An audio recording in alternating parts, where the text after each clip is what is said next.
Wait, so just like that, it just goes live? How come normally YouTube, like, lets me know ahead of time before it starts streaming? That's interesting.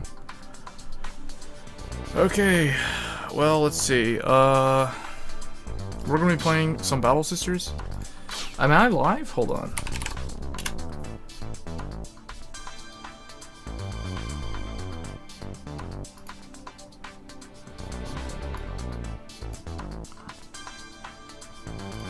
Am I live right now? It says I am. I don't know what happened. Did YouTube change the thing? It went back to the way it automatically started streaming? I'm streaming from a different computer though, so maybe that's why.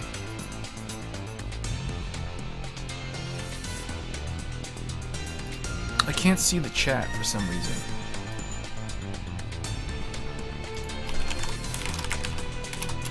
Hold on, let me see. Let's do it again. It's not working. Hold on.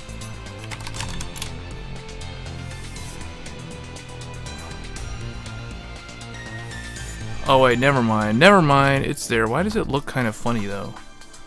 That looks okay, I guess.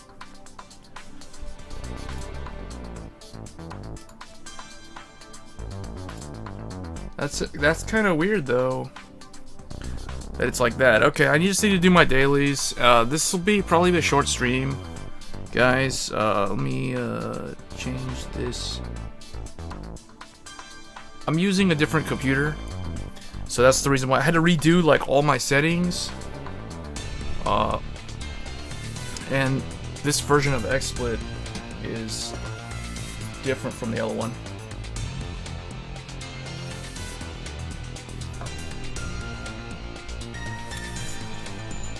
I kind of want to play like different music on stream, but I don't think because YouTube, because of the way the copyright and all that stuff works, I don't know if I can. So I don't really want to risk it because I don't want my channel to get in trouble or anything. So that's why. But I mean, I would if I could. I need to clean my room.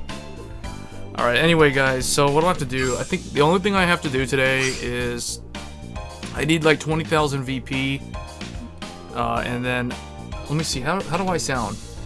Alright, anyway guys, okay, just testing real quick.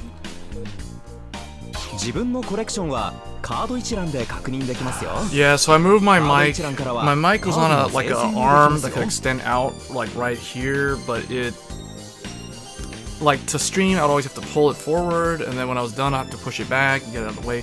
I kind of put it up here on like a traditional mic stand.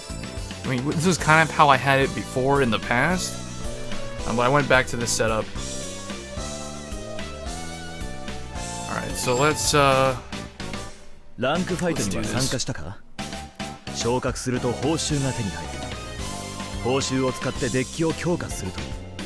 Yeah, I might start streaming some other games on YouTube. I'll see how that goes too. I have like an idea of other games I want to play. One of my viewers in a previous stream, I think it was like 2 or 3 streams ago, said, "Why don't you stream your other games?"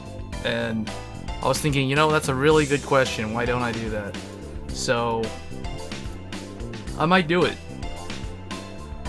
But the thing is, with the stream setup, like everything is all set up. It's all optimized for Vanguard 0. So I'd have to change everything and redo all of that. I mean, I guess I could try that. Okay, so let me see, where's the bottom at? There's already people are going hardcore this season, kind of like the Ezel season. It's mainly because they want the, what's his face? Alright, we're gonna play some Battle Sisters. I'm gonna get Battle Sisters and Dark Irregulars in while I can, because once the rental thing is over, I won't be able to play them anymore.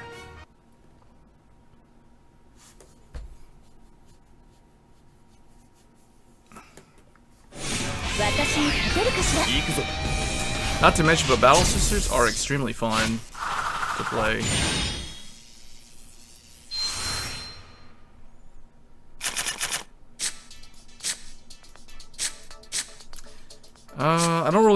I prefer not to ride Cookie as the Vanguard, so I'll just like send her back. If I have to ride into her anyway, then I'll do it.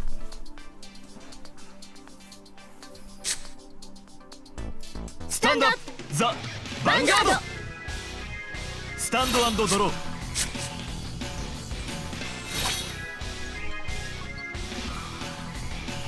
I guess the audio is okay. This is a different computer. I said it earlier at the beginning. It took me a while because I had to get everything all redone on this computer. Hey Asterix. Why play four top? Because I want to always be able to win the game.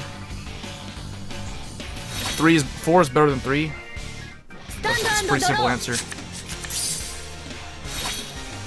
Because look, now I can afford to ride Silent Tom as the grade 2 Vanguard, and I won't miss out because I still have another one. Alright, that's gonna go on the top because we're attacking. And yeah, we're just gonna deal. Let me think. So if he checks the trigger, he'll be at 15. So yeah, we just have to go like this. Battle Sisters are super fun, guys. And they're only gonna they're gonna be even more relevant next month because they're really good against Aqua Force, preventing Aqua Force from that guaranteed 2 damage in the middle to late game. But yeah, you know, some people don't even play Silent Tom actually in Battle Sisters. I honestly don't know why. Now the thing with Silent Tom in Battle Sisters is he can't hit proper numbers. So basically, the only way like the way you use Silent Tom in Battle Sisters is once the opponent is at 5 damage, you call him down in front of whatever booster you have on the field, and you just kill their interceptors. So your Vanguard kills one interceptor, your other rearguard kills the other interceptor, and then Silent Tom just pokes him for game. Then the only way that the opponent can survive is a 6 damage heal, and I have seen it happen in one game so far, where I lost because I attacked with Silent Tom, a 6 damage healed, and then, you know, I lost on the following turn. So it ends up being really, really close. So this is a VP farmer, which is kind of annoying because now I have to waste my my what do you call it? I gotta waste my rental fee. I gotta pay the rental fee against a VP farmer.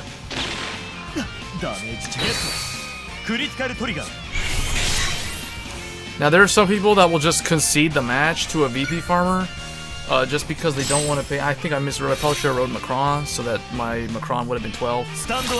But I don't see the point of doing that. A win is a win in my book. I'll take all the wins I can get. Doesn't really matter. I'll pay the rental fee even if it is VP farmer. A free win is a free win in my book. I'm not even planning to climb beyond Legend 20 this time around, I guess. I'm not really concerned with getting Vermilion. So I'm more interested in playing the new decks. I'm gonna use the rental decks as much as I can the first week that they're available.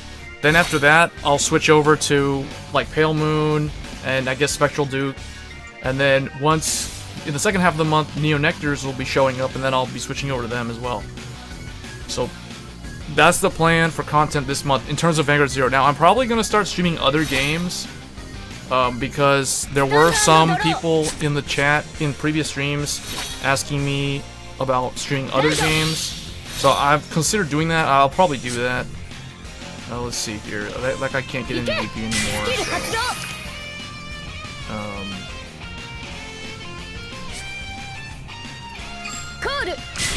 Well, you know what? Yeah. I guess I should have called Silent Tom down because Silent Tom can end the game once he's at 5 damage. But the problem with Battle Sisters and Silent Tom is there aren't any good boosters for Silent Tom to hit like 15 or 16. So, because we don't run the 8K vanilla in this deck.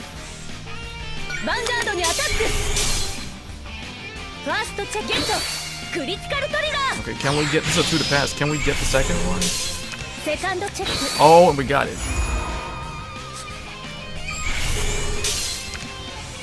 Wow. Alright, that was my daily. Stream done. No, I'm just kidding. I said I'm gonna stream to do my dailies, and that was my one daily fight. It ended up being against a VP farmer. Let's see. Oh, we're getting close to Legend or level 20. Clan level 20. I do kind of want the Cocoa sleeves. Silent Tom at 30. I haven't actually looked at this in a while. And then I think Amaterasu, yeah, so this is the upper echelon sleeves here. Alright, let's try another match. But this is costing me a lot in terms of the material. I think I don't really want to go below 120k on my material, so I'll keep playing rental until I get to around that number. But I guess it doesn't really matter. I mean, I could just go sub 100,000 and I think I'll still be okay. Alright, this is actually a pretty good hand. I have 2 damage enablers. This is my first ride. This could be the second ride. So I'm probably going to keep the whole hand. That's actually a pretty good hand.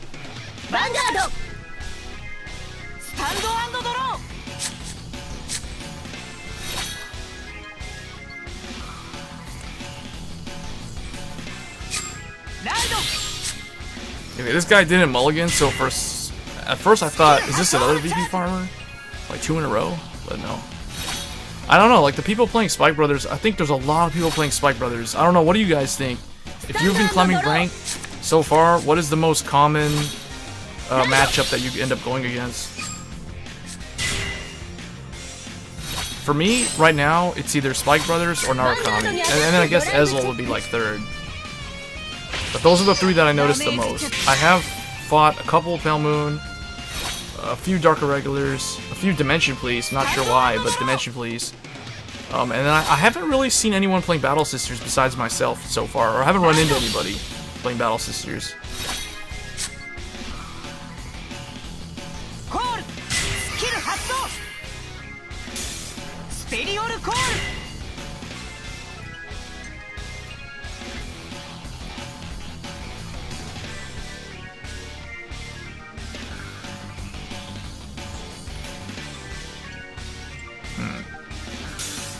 I guess if he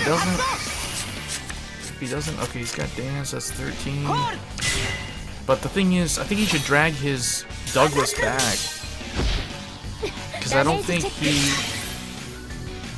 he has enough power to deal that much damage to me here. Yeah, I think he should have put his Douglas in the back row, shouldn't have wasted. Duke is the most common, Spikes was most... I've fought way more Spikes than Spectral Duke. I think I've come across Spectral Duke like 2 or 3 times. I myself was playing a Spectral Duke though.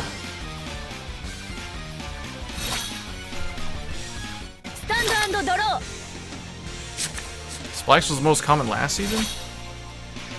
Alright, so this is kind of annoying but I'm gonna still go 10k.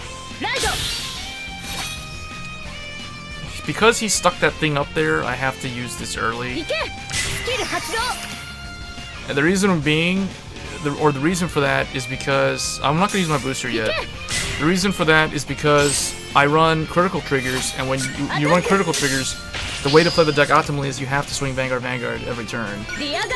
Unless you just have no way of doing that.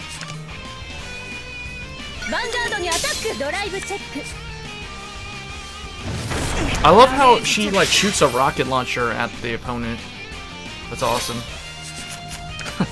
They either like fight with like hand to hand, like they're punching and kicking, or they're like throwing kunai or shuriken. I think it's they're throwing kunai at them. Like Battle Sister Cocoa throws kunai.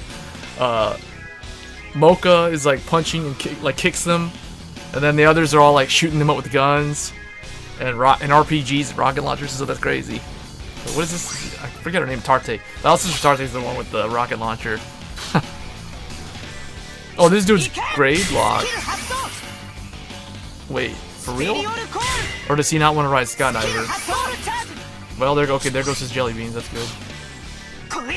He really is grade lock. Wow. The only problem is now, well, I made the mistake one game where I rode Battle Sister Cookie instead of Fromage, but I don't think I'm gonna do that. I mean, I guess I could, but I don't really. Because Fromage's regular skill is if you have 4 more Battle Sister rear guards. I won't have that unless I call like everything except my PG next turn. What's he gonna do? Call Baraki? Watch, he's gonna call Baraki. Oh no, he calls Douglas. Why do you call that many Douglas? You won't be able to use in late game. So there's a PG.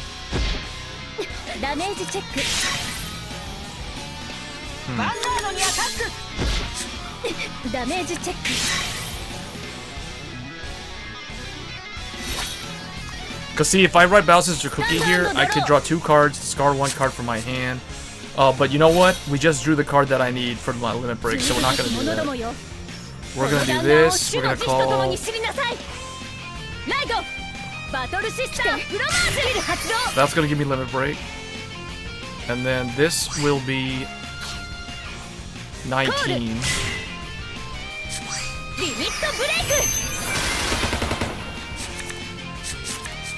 Good, no triggers. That's perfect.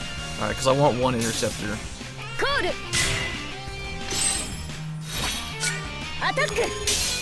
Oh, I should have called the other interceptor behind that one so that my 15k wall would have stayed. But it's okay.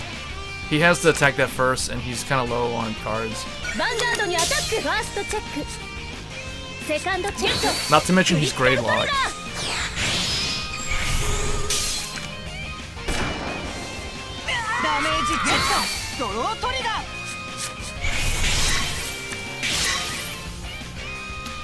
Now here's the thing. Unless he drew the Deadly Emperor, if I were him, I would search the PG at this point because unless he's still grade locked. But we'll see. We're about to find out. Okay, so he got the Emperor. So here he may not want to search his Maryland unless he already has one in hand.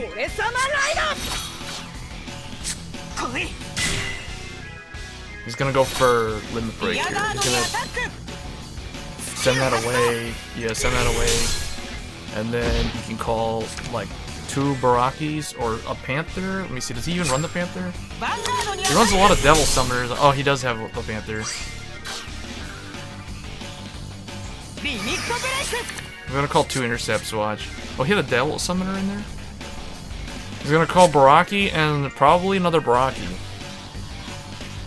But he'll only use the second Baraki. The Baraki in front of the 7k is the one that he would use if he's trying to like push, but I don't think, I mean, he's a little bit too far behind to try to go for game this turn. He chooses to go for Reckless. That's interesting, because now he will have to use Reckless's skill, I guess. Now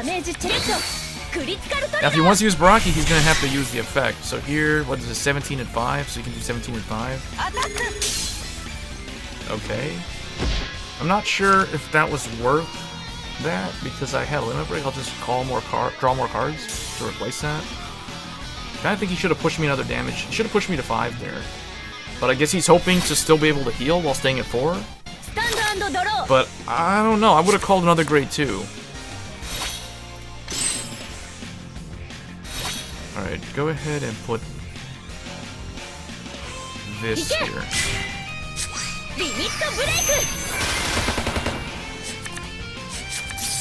Oh, nice. No triggers at all.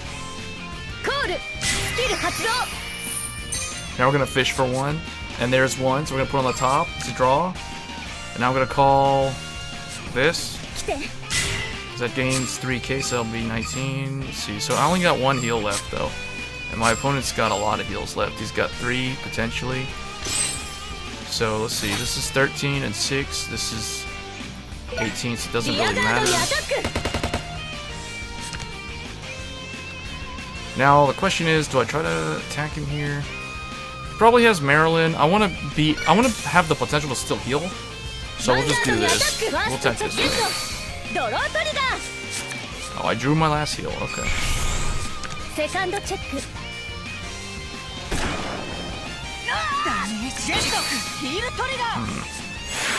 So now he'll be able to do the Emperor's effect again.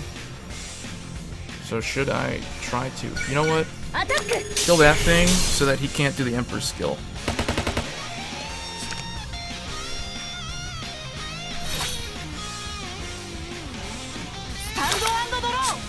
Because if I had 2 intercepts, I mean, I guess I could have pushed him to 5, but the thing is, with spikes, you gotta be careful. Because I only have 1 interceptor. I'm at 4 damage though, so he would have to like his first attack would kill my interceptor, his second attack would, now he's gonna get the PG. Oh wait, he gets Reckless Express? So I guess he's gonna try to multi-attack me anyway?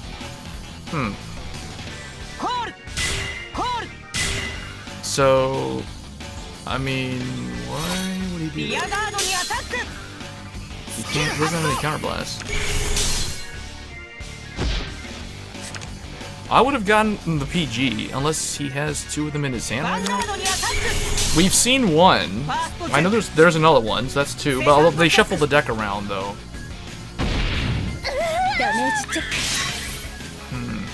See? I mean... I don't know why he would do that. Oh well. He did push me to 5, though. I don't have a lot of interceptors. So what I'm gonna do now is we're gonna use the starter skill.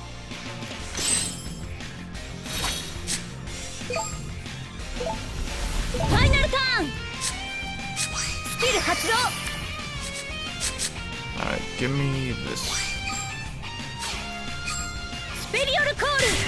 So this is, both of these columns are over 16, but we have 1 crit and 2 draws left, so I do need to attack with the. I do actually need to put another.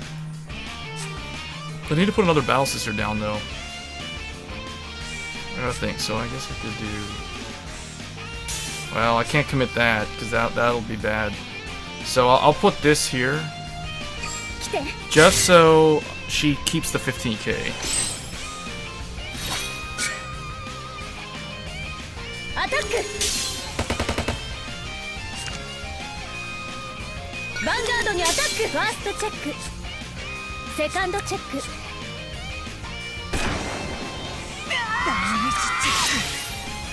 Alright.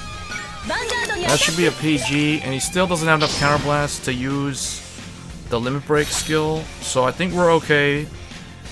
So he can't superior call anything during the battle phase, so he has to kill my interceptor. She'll still be Fromage will still be 15. So let's see what he does. Because I'm gonna PG these 2 attacks. I mean, the only thing that can make him survive here is he heals back down to 4 again.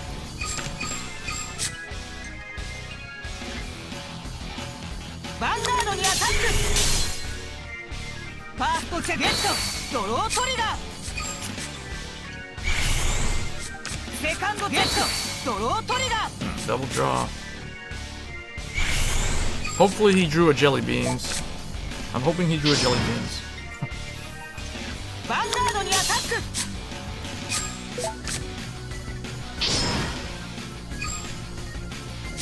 Man, I really needed Silent Tom. See, this is why you run 4 Silent Tom. Because even with 4 Silent Tom, there we go. Right on cue. This is the reason why I run 4 Silent Tom. Because look. Right there. Oh wait, I gotta kill this thing. And actually I misplayed. I should attack that with the Vanguard. But I still have a crit and 2 draws. So there you go. That's why you run 4 Silent Tom, because you're more likely to top deck him.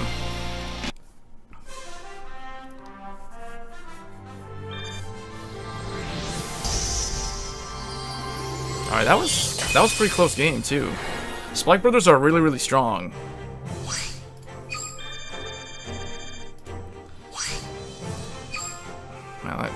Okay, so I guess I hit Legend 7, so I'll change over to Reggie. I'll play a Reggie match, but this is eating through my materials. So this is my Reggie deck, guys. This is the one that you guys helped me build last time. I put 2 NLK and 3 Amon. It was 4 Amon and 1 NLK. I put NLK up to 2, just because I feel like if the deck is failing, then if you go to 5 damage, you can try to like high roll NLK and win the game that way, even though they might just PG him. He's just another thing on the Vanguard circle that can gain critical.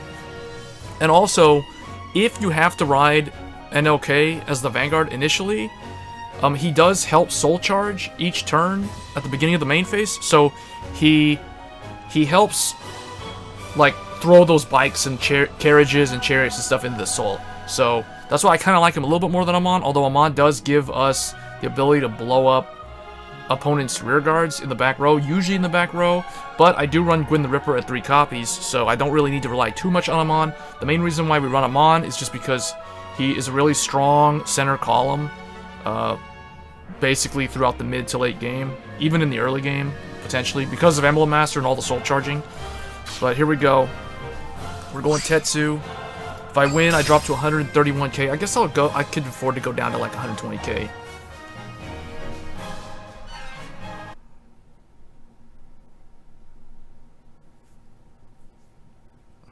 But if you, like, just so everybody knows, this is the week that you should be playing your rental decks. Because after this week, I don't think you can play rental decks anymore. So, as much as I want to play Pale Moon, I'd rather play Battle Sisters and Reggie, at least for now. Because I don't have those decks completed. And I'm missing way too many cards to the point where... See, like right here I have to decide, like, which one of these guys is the Vanguard. I don't want this as the Vanguard. And I guess I'll go NLK this game. Okay, never mind. We're gonna go Reggie this game. I mean, that, 2 of them showing up was like, nope, I want to be the Vanguard.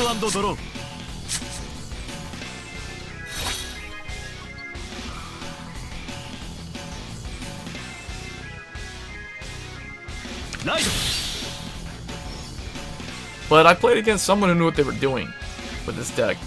It was pretty hilarious. He ended up having 2 carriages with the crit on both sides, and Reggie with the triple crit and the 10 and the 15k. Yeah. And that was pretty scary. Okay, Bike is the best one we got. We're gonna do that. Greedy Hand. Now, I can't do anything about Saishin retiring Greedy Hand, so we're just gonna attack him. There's no reason to damage deny Narukami. It doesn't matter. You want to push damage to them, because once you get your soul set up, then it's basically prime time for us.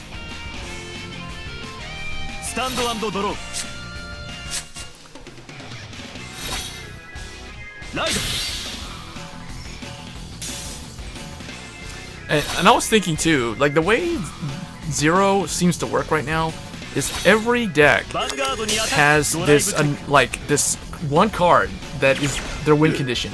Like with Kagero, it's regular Overlord doing his thing on the rearguard circle when the opponent's at 5 damage.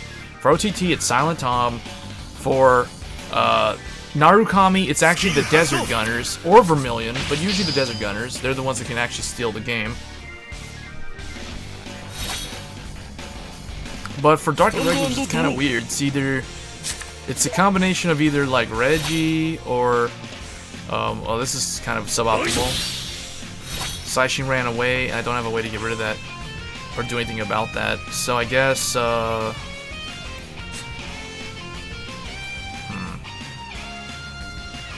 what's up with this here?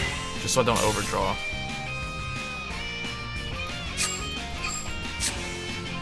Oh wait, hold on guys. I need to put this here too. Yeah, I gotta put that there. In fact, you know what?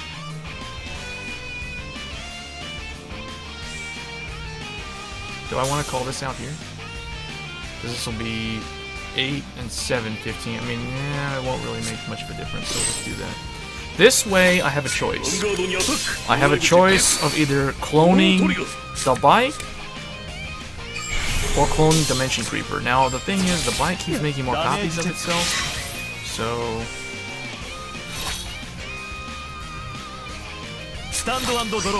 Reggie, put 3 cards with the same name as one of your other... Okay. So we're gonna clone the Bike. As much as I want to clone Dimension Creeper... Well, you know what? Maybe I should clone the... No, I'll clone the Bike just because it guarantees me to have the critical. And I'll use Emblem Master to soul charge, and hopefully he'll randomly soul charge the thing I need. Oh, this is the thing that can mess me up, though. You can retire grade 1s. That's interesting. Why is it so hard to get grade 1 with Narukami? What do you mean? Why is it so hard to get grade 1? Alright, here we go, guys. Check this out. Here he comes. Here comes the scary. Here comes the nightmare. Blade Wing Reggie. Oh, this is it. This is it, boys. This is some scary stuff. Okay, okay. Hold on, we gotta get Emblem Master here to divert his attention. Man, I wish I had another booster. You know what? I'm gonna do...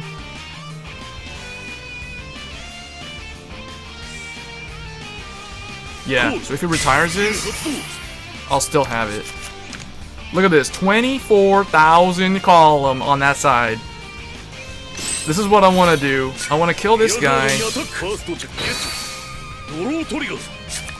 And then Emblem's going to attack him, Soul Charge 3, and then we're going to attack with a big boy column. And if he's got a PG, he's going to say goodbye to it. And he's not going to have Limit Break.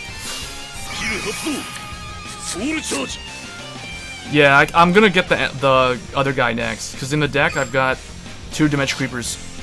There we go, there goes that PG number 1. And we're only at 2 damage. Now the thing is, if he double triggers, he could kill both of my bikes with this one guy Rumble Gun. But it is... Alright, never mind. Now we don't have to worry about him doing that. So now he can't blow up the back row. Yeah, but I'm gonna rewrite Reggie to get the Dimension Creeper in there. I mean, he can use Dungaree now to blow up the bike. But he has like no cards. He has no cards, dude.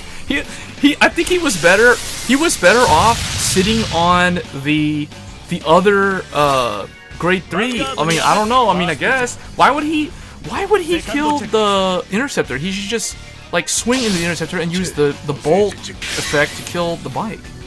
Does he not understand what's going to happen? Okay. Alright, alright. I see what he's gonna do. But we're gonna get the Dimension Creeper. Oh, well. Here we go. We're gonna re-ride into my rental and get this. Dude, this deck is legit. What is this? Call that there. We can activate Soul Charge. Another one. Oh man, no triggers too. Wow.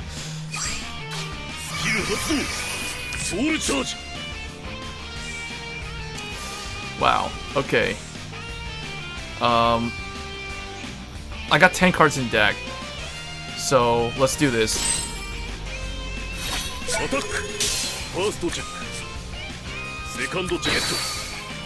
And we get that heal. Alright, so now...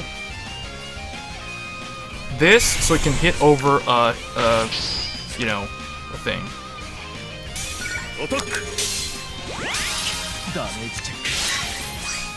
And then now, hold up, because... what's in the soul? I gotta be careful because I could deck out. Because this is gonna drop me to 6. So here we go. But this will guarantee Reggie has the effect. Okay. Wow. Okay. Well, at least Reggie has the guaranteed 26k with the triple crit. And we're only at 2 damage, but we only have 6 cards left in the deck. So, look, let's think this through. He's going to use Dungaree's skill to blow up the Interceptor. Then he'll use the Ginkaku to kill my bike, and then he'll swing Vanguard. Or that, whatever. It's the same result. He runs crits, so that's gonna drop me to 4 cards in deck.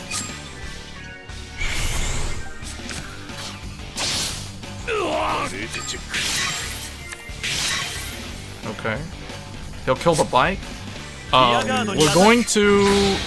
well, we're just gonna call our stuff down and attack him. We get 2 attacks to his Vanguard. We get 3 attacks to his Vanguard, so basically it's game. I'm gonna call final turn here. I gotta be careful because I'm so close to decking out. I have only... I gotta be careful because I could deck out, so... we can't call the grade 2 down.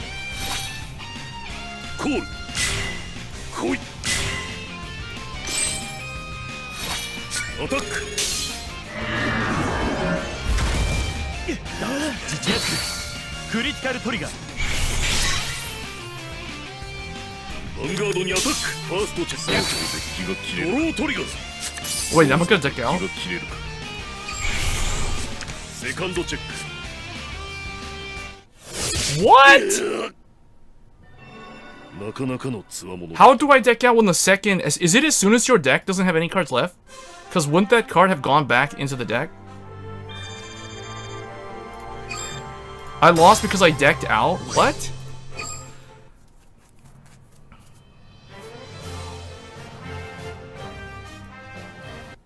Man, sometimes the deck is too fast. See, that's why I wonder if you really need 9 draw in that deck. よろしくお願いします The last card was what? The Chariot? No, I drew the Chariot. What was the last card? The last card was the Grade 2. Why did it deck me out? I don't see why it decked me out. Alright, we're just gonna keep this. スタンドアップザ・ヴァンガードスタンド&ドロー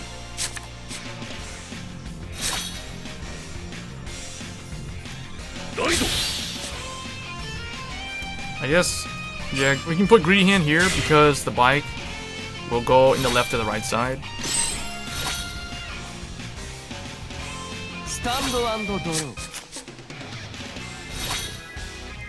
No, the draw doesn't go to the bottom. I'm talking about the second drive check. It was draw the second...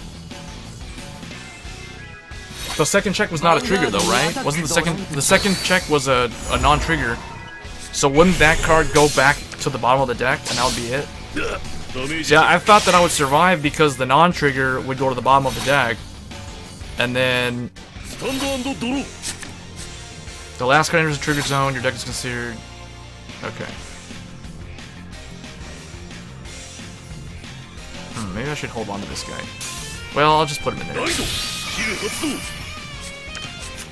So he's there. Actually, you know what? I should not have rode him. I should have rode Gwyn, and then called this guy in the back. But I guess now it's just to get the bike instead.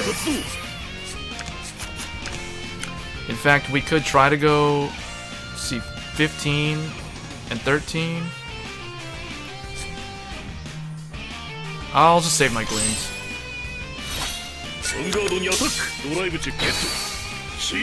I don't want to push 2 damage anyway because he could use Blaster Dark to retire my bike, and I don't want him to do that. So that's the reason why I'm just gonna do it like this. Stand and draw.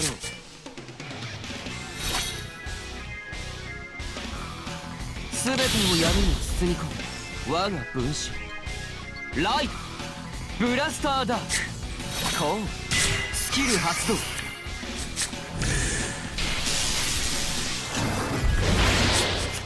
コーン Man, when I see people playing this boring old deck from June, like I feel sad. Either this person's either free to play and they just don't have any of the new cards, or they're just waiting for Aquaforce. But even though I like Shadow Paladin so much, I just can't play the old deck like this. It's just so... Like, I gotta play Spectral Duke, I'm not gonna play the old Shadow deck.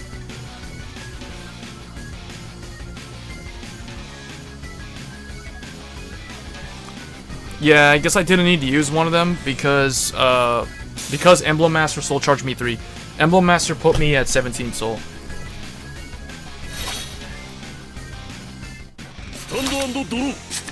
Alright, here we go. Get those bikes.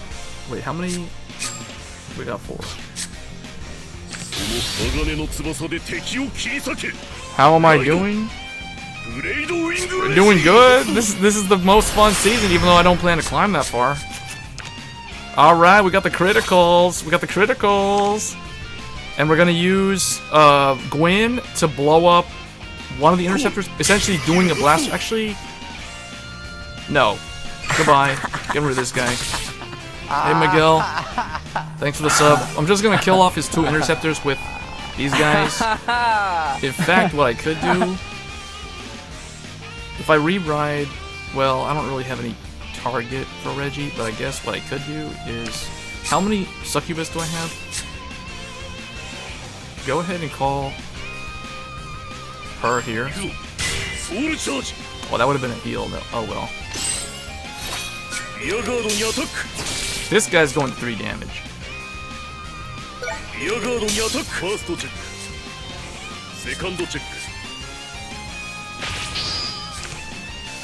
See, the thing about Gwyn the Ripper... Gwyn the Ripper is just too good. He gives you the ability to retire opponent's stuff. He gives you the Berserk Dragon play. Now, this guy's obviously gonna kill my bike with either PBD or PBO. I want him to ride PBO. I don't want him to get the cross ride, to be honest. Okay. Well, I mean, he has to still cross ride. But let's see. I bet he's gonna try to use the effect. He's gonna try to retire the bike, and he's gonna swing into Gwyn, probably, and then attack my Vanguard. I think he's gonna attack me twice.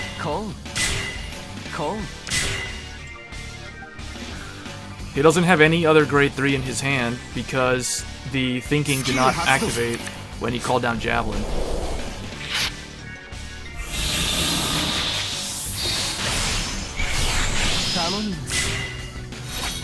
Okay, he's gonna leave the bike alive. Thank you. I thought he was gonna kill the bike. Really, for real? Okay. Okay. I guess he's got PGs.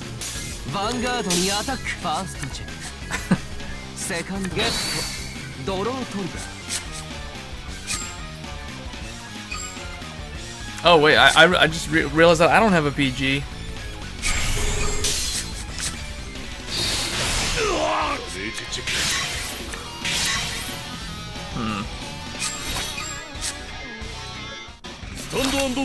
Okay, so there's no reason to re-ride.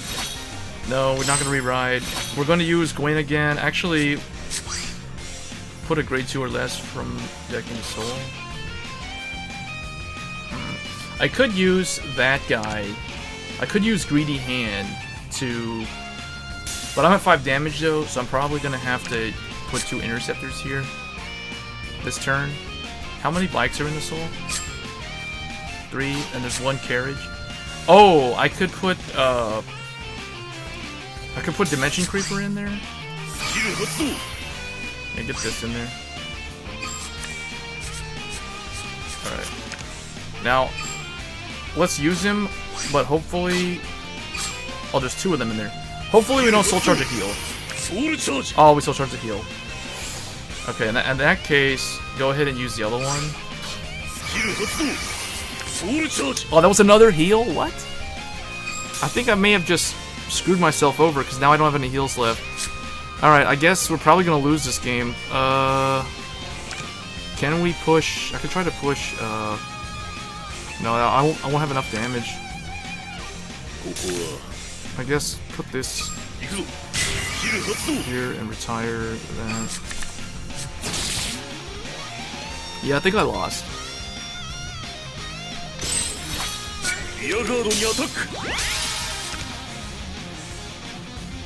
Let's see if he has the PG. Okay.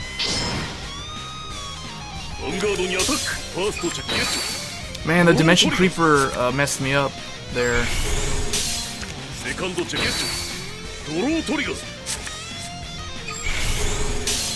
It's all. I think one of them was a heal trigger and a bike, and the other one was a heal trigger and a Dimension Creeper.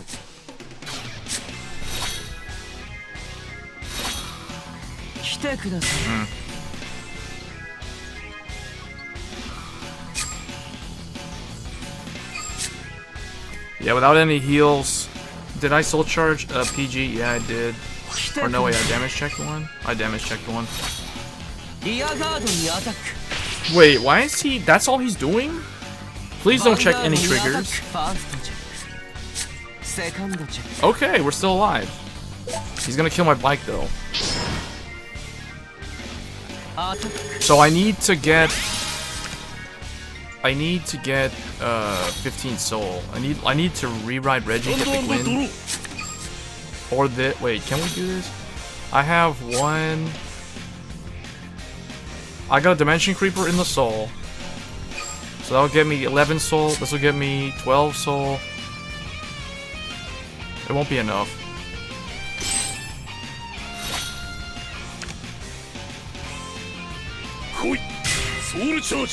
Yeah, it's 11, and then 12. Yeah, we can't get it. Let's see. Put this here.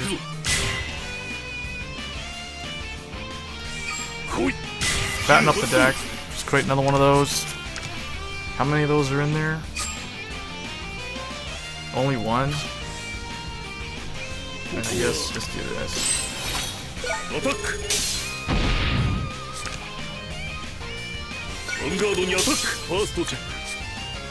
Second check. Come on, don't check any triggers. Why?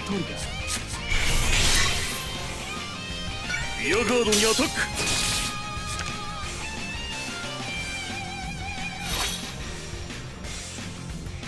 Stand and draw. Yeah, this deck is really hard to control. It's the timing on when you do your... I think that the key is the timing on the Dimension Creeper.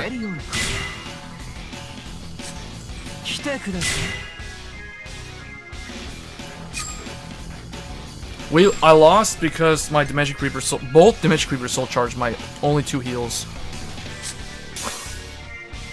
Wow. Wait, so where were the other heals? Were they damage checked?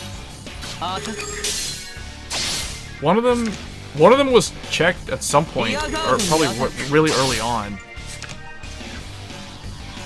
Vanguardにアタックファーストチェック。Second check. Okay. So now we'll try again. I mean, it doesn't really matter if we lose because I don't have to pay. The nice thing is I don't have to pay any of the rental fees.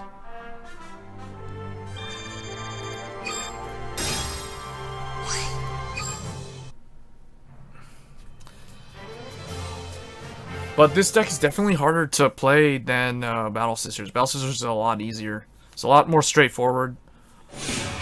It plays like Set 1 OTT because Battle Sister Cocoa does the same thing that CEO does. I mean, that was Set 1 card also. I mean, you know what? Should I keep this?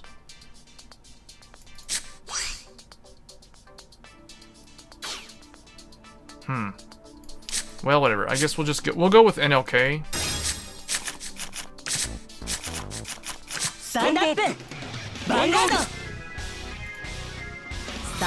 I'll go with NLK because he has the random soul charge every turn. And if we draw into Reggie, we won't need him. The nice thing about DI though is they have so many 11k Vanguards.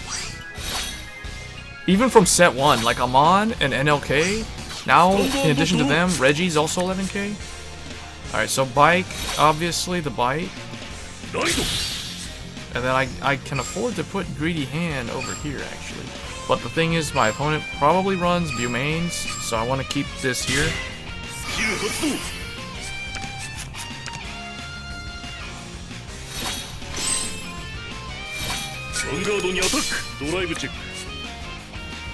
Once the rental period is over, I will change the deck back to something that I had before, where my chariots were critical triggers.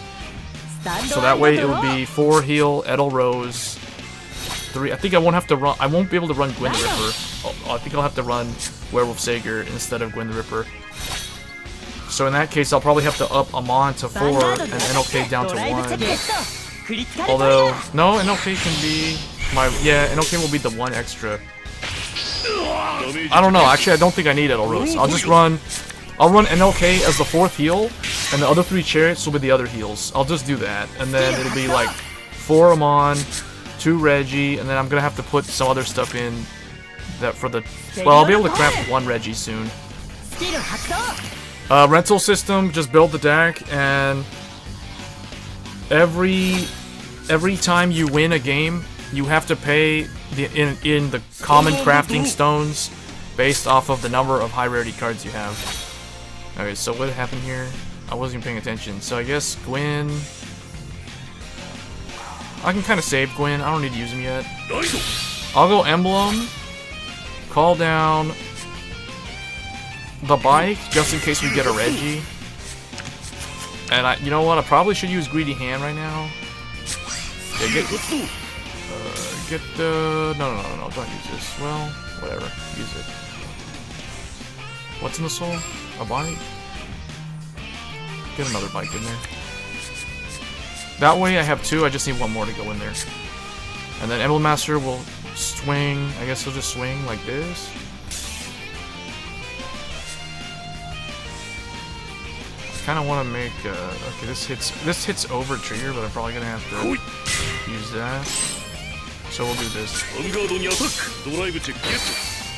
Yeah, the rental period I think is like a week long. It's like the first week that the new cards are available. But that was good. It's I mean, Soul Charge a PG, but it's Soul Charge 2 Dimension Creepers.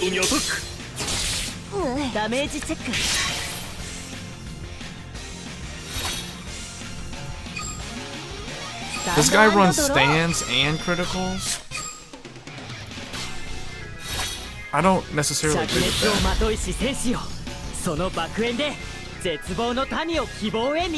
Yeah, well, no, they won't take it away. Basically, you just won't be able to use the deck with the rental cards in it anymore. It'll convert to like a deck where you're missing cards, basically. I mean, I really like it because it allows me to play the decks that I couldn't finish. Like, Reggie and Battle Sisters are rental decks. Like, I'm missing 3 Fromage, and I'm missing 2 Reggie and 1 Chariot.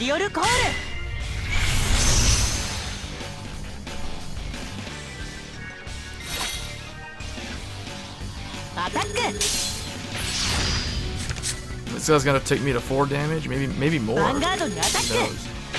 I don't think it'll be more because he's only gonna keep me at 3 if he checks a crit here. If he checks a stand.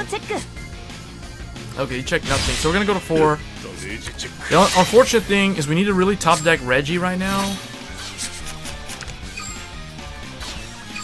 Okay, come on, top deck Reggie.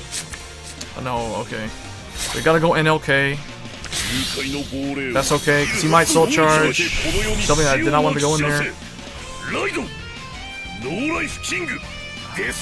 At this point, we're gonna use Gwyn, probably, to blow up the Strong Interceptor. Get that out of there so he can kill the other one. And then... I mean, I guess at this point, we're relying on...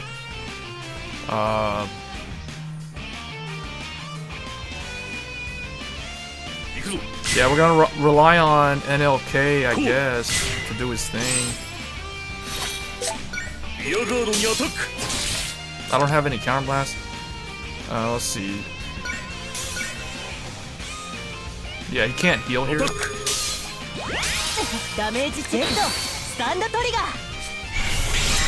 There's a good chance that we'll hit a trigger. There we go.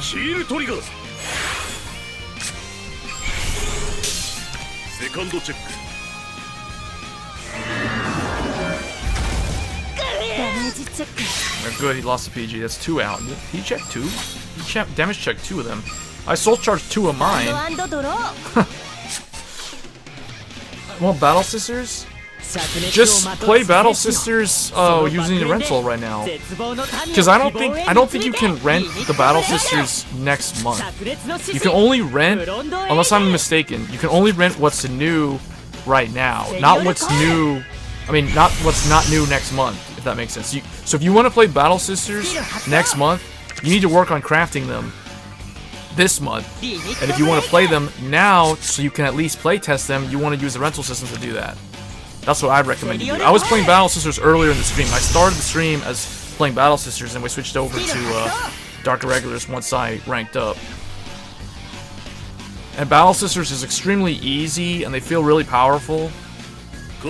And this dude gave up. I don't really know why he gave up on me, because I mean, I guess he drew his heal or something. I don't know. And he didn't have a PG. I don't know why he gave up, because I mean, I wasn't on Reggie. I didn't even have 15 soul. Alright, I had to pay the fee against someone who conceded the match. That's the only thing. Paying the fee against VP farmers and people who concede like that is the most common thing that happens to me. Alright, we're gonna keep playing Dark Irregulars because I need some more practice with them. But every time I play, every time I win, I have to pay 3,600 crafting stones. Every time I lose, I don't have to pay anything. That's why the rental system is really nice. If you lose, who cares? Because you didn't have to pay anything. So it's really good. Oh, and this might be Battle Sisters, although Misaki isn't supposed to use Battle Sisters. Okay, at least we finally got a good hand. I mean, I guess I could keep the entire hand. Although I'd kind of want to mulligan for a... Well, I'll just keep the whole hand. Because I don't want to draw, like, a heal trigger or something stupid.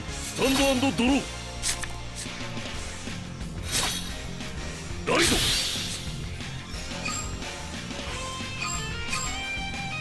try something different. Let's change it up. Let's put Greedy Hand on the right side.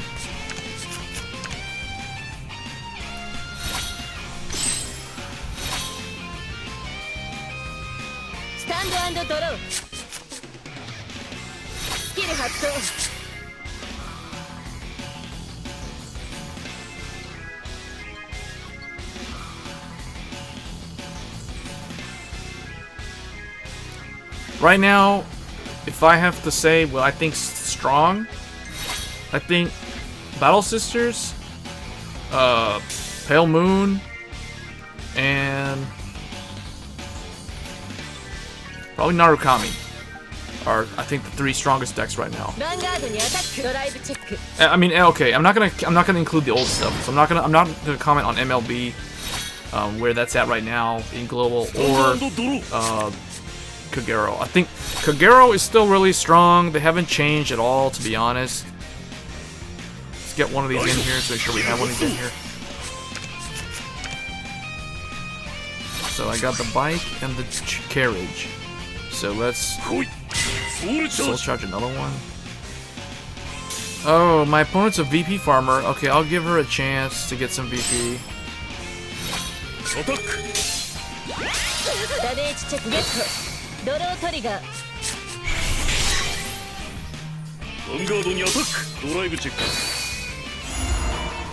That's lame. I'm giving her a chance to get VP. That's how nice I am.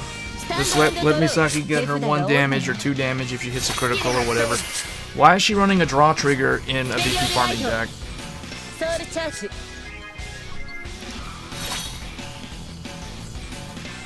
Blockade. Kills MLB, kills Neos, kills Ground Blue, kills Dreamy Fortress. I'll agree with you on it kills Dreamy Fortress, but I'm not so sure about the other ones.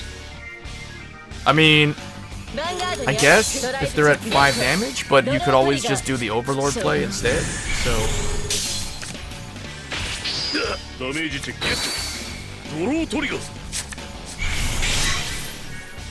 So far, I have seen more Kagero. I've played against Kagero more than I have played against MLB. So far, I have only come across MLB...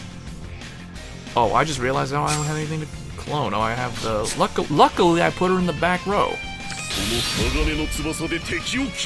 So I have something to clone. But I've played against MLB one time and I was using Spectral Duke Dragon. And I won because of the restand.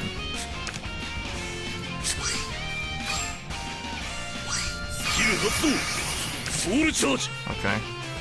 So that didn't soul charge things that I kind of wanted in there. We have only 1 of each.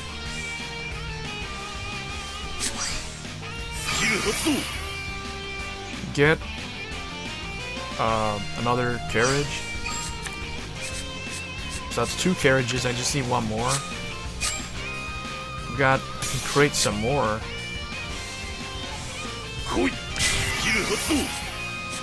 This guy's 12. So what I'll do is, I guess I'll call this over here, and we'll just attack like this. Because that's 18. Reggie needs 1 trigger to hit over. If I check a second trigger, it'll go to セカンドチェッ The dude over there, the ク carriage. トリガーダメージチェック。ヴァンガードにアタックダメージチェック。 But do you guys want to see me play Battle Sisters again? I mean, I played them at the beginning, but I guess people who are asking about them weren't in the stream when we were playing them earlier. They're very straightforward. They're very fun. Reggie is probably more fun just because it's like a race against the clock to see if you can figure out how to, like, if you can pull off the 15 soul. That's what makes this deck so much fun to play. Other than that, it feels like you're playing against yourself, for the most part, because it's like you're trying to fulfill some objective. It's almost like playing one of those FTK decks in Yu-Gi-Oh! You know, like a magical explosion deck or something, where it's just kind of like your opponent's just kind of there, they're doing their thing, but you're just trying to, like, you're too focused on trying to get the 15 soul, the objective. Alright, so we can do Yellow Bolt. Yellow Bolt helps a lot. 来いスキル発動ソウルチャージ Okay, that's not what I wanted, Soul Charge. But that's okay, I guess. ヴァンガードにアタックダメージチェック。アタックヴァンガードにアタックファーストチェックセカンドチェック Man, for VP farmers, I don't understand why they run PGs. Like, why do you still run PGs if you're VP farming? There's no point. Just run, and also never run draw triggers if you're VP farming. I mean, just a public service announcement to everybody who wants to VP farm. Run 9 crit. If you run heals, run heals. It doesn't matter. But you should run 9 crit and 4 of some other trigger that is not the draw trigger. Because why would you run draw triggers in a VP farming deck? That's the worst trigger to run in a VP farming deck. Because if you check a draw, it puts your hand closer to 9, and it could draw you your crit. So it's like, why would you do that?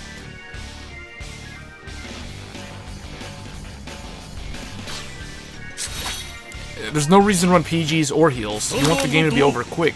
So I would say, if it was me, I would say run 9 crit and 4 stand. That's what I would do. Oh, this doesn't put anything in the soul. スキル発動ソウルチャージ Okay. And I'm trying to get another one of these because we only need one more. And I have 2 of them in there. ヴァンガードにアタックダメージチェック。ヒールトリガ See, ー。 like, really? Why? Why do this? ヴァンガードにアタック It just ends up making the match take so long. いい調子だ It's better to lose quick and try to get that first crit and for that 1000 VP than to just do all of that.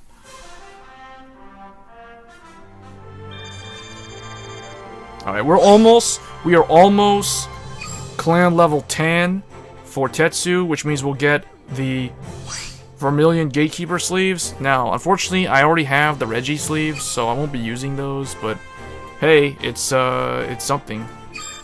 I think this and Dimension Police are my only two, well, this, Dimension Police, Angel Fighters, and Great Nature are the clans that are not clan level 10 yet, at least for me.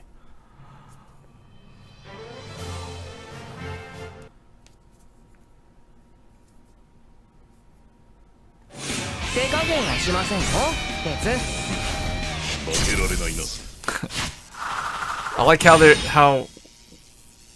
they make them say different things, even with the different skin. Like it's his different stuff.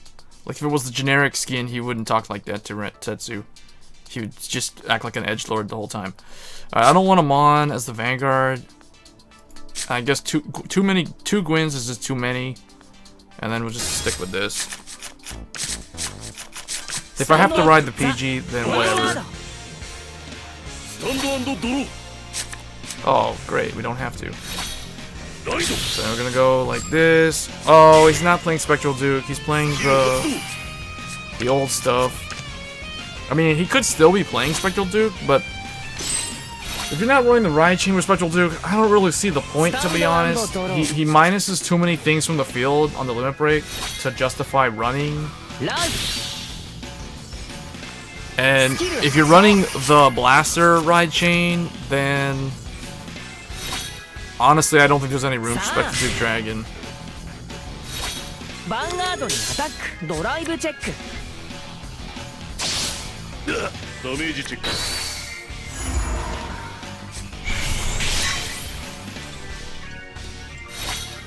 Alright, we're gonna rise the Succubus and just スタンド attack. ドロー Oh, or I could ride this. You know what? No, I got an idea. ライド Ride ソウルチャー this, ジ Soul Charge another bike, call this here, スキル発動 put it in the back row, and then I could even use Greedy Hand to put another bike in there. Yeah, I think I'm gonna do that while I can. スキル発動 That way I have 3 bikes in there, so if I draw into one, I have that as an option. And then I guess for now, I'll just attack him. ヴァンガードにアタック I don't want to give him too much damage because I don't want to retire my carriage. ダメージチェックドロートリガー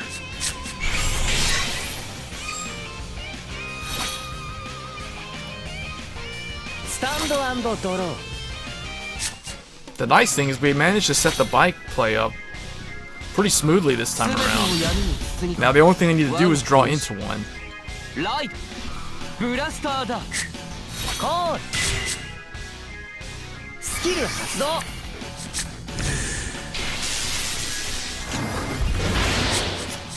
So he runs Rugos, which means he could potentially be running Spectral Duke Dragon. ヴァンガードにアタックダメージチェックヴァンガードにアタックドライブチェックダメージチェック Oh, I lost one of the. Okay, but I still have 3 more. Man, they buffed this deck a lot because back in the old school days of Vanguard, that never worked that way. Like they couldn't just create new copies of themselves like that. ライドブレイドウィングレジール発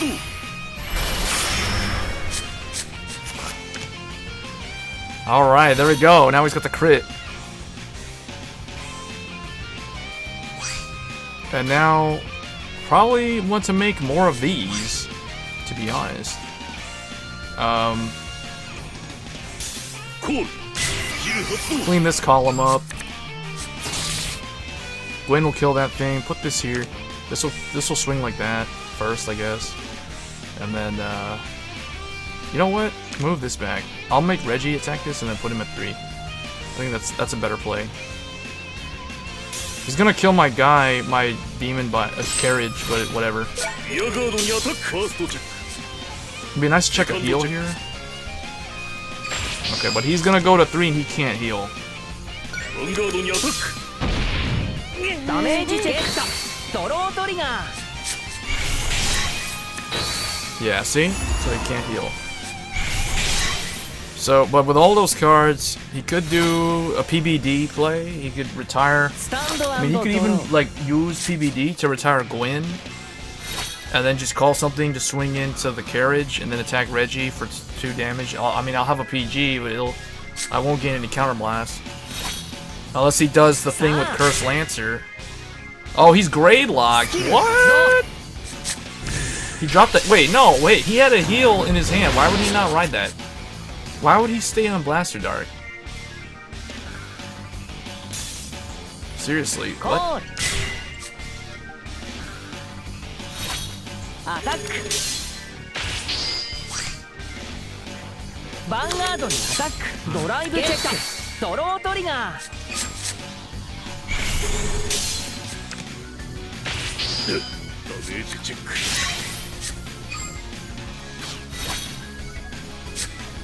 スタンド&ドロー Why is he staying at 2 when he has like so much soul? Now, do I want to stick with Reggie? I guess we could re-ride into Amon. He'll be 20 because of the Succubus. And then if I regain Reggie, I'll just... I mean, I have to have the setup though. So we'll have to do...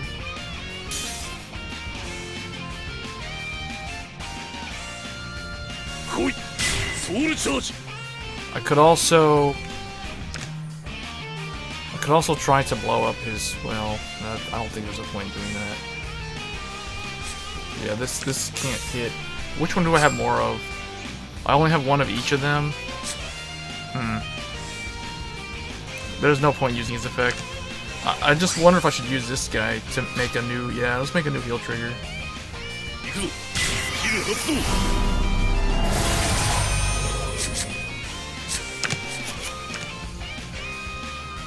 Okay, and then we'll just do this.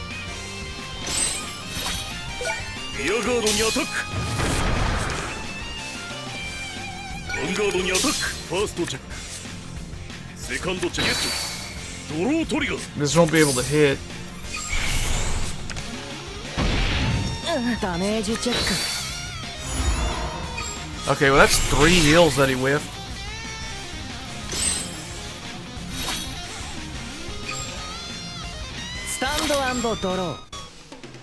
I'm surprised he... Okay, did he use 2 Nevin? That's why. He used 2 Nevin. That's the reason why his, he has, like, way more cards in his hand.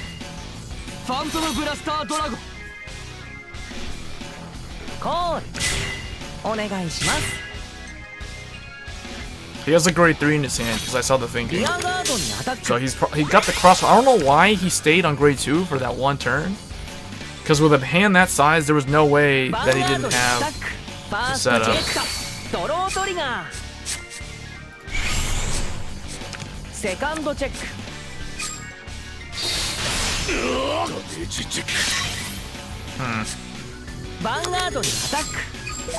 For some reason, we have not been able to hit our triggers. All the damage has, except for the very first damage, has been no triggers.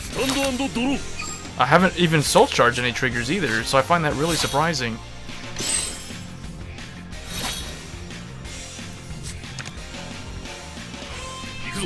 Well, create more heals.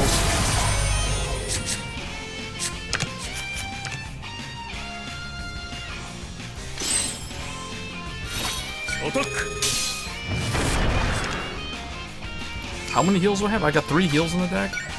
My opponent has 1 or none.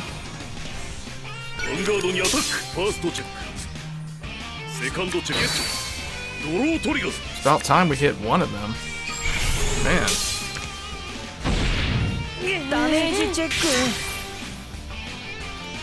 Unfortunately, I don't have enough resources to survive because I haven't hit any triggers most of the game, except for just now. So now what he's gonna do is he's gonna retire my interceptor, so he gets 3 attacks to me. So yeah, I think we basically lost. Unless we hit like a string of heal triggers, because we do have 3 more. We created a bunch of heal triggers. And he probably has... Well, we'll see. We'll see what happens. I need to hit a 6 damage heal here, and then he'll swing over it. So I'll probably have to hit another heal trigger on top of that. So we'll need 2 in a row. There's 1. Now the question is, can I get the other one? Because he can already swing 21k over it.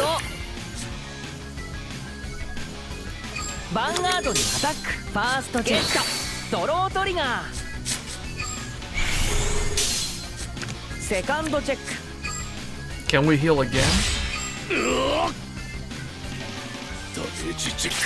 No. なかなかの強者だ。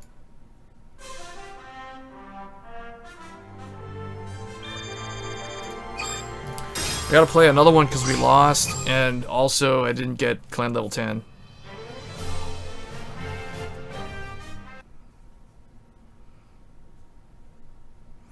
I don't know. So far, I haven't gone like I haven't played Dark Regulars to the point where there's been like an amazing game. The best that I've seen happen is I either get the bike to have the crit. I think I've gotten Reggie to have the crit like 1 time. And then the carriage I also had one time with the crit. I've never gotten the carriage or the chariot to have the critical.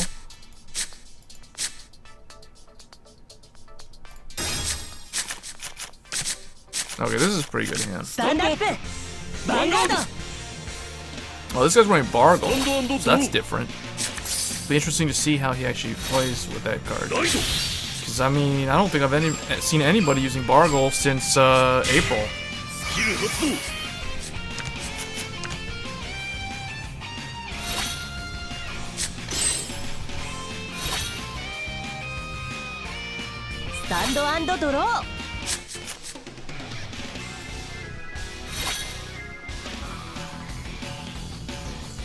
So,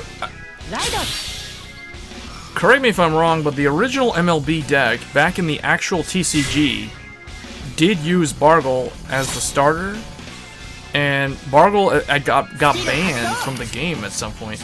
Oh, so he's gonna banish a crit trigger. He's gonna have to banish a stand next turn. So that means he runs some really weird lineup. Second critical. This deck might not be running that many draws. He's got the Soul Saver thing too. This guy, whoa, that's kind of a strange. Interesting to see what this deck is. This is a refreshing Royal Paladin deck to take on.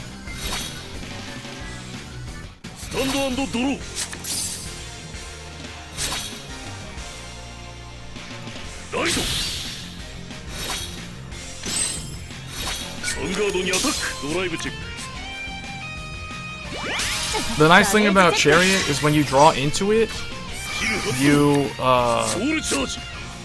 that was good because none of those were triggers and one of them was a carriage.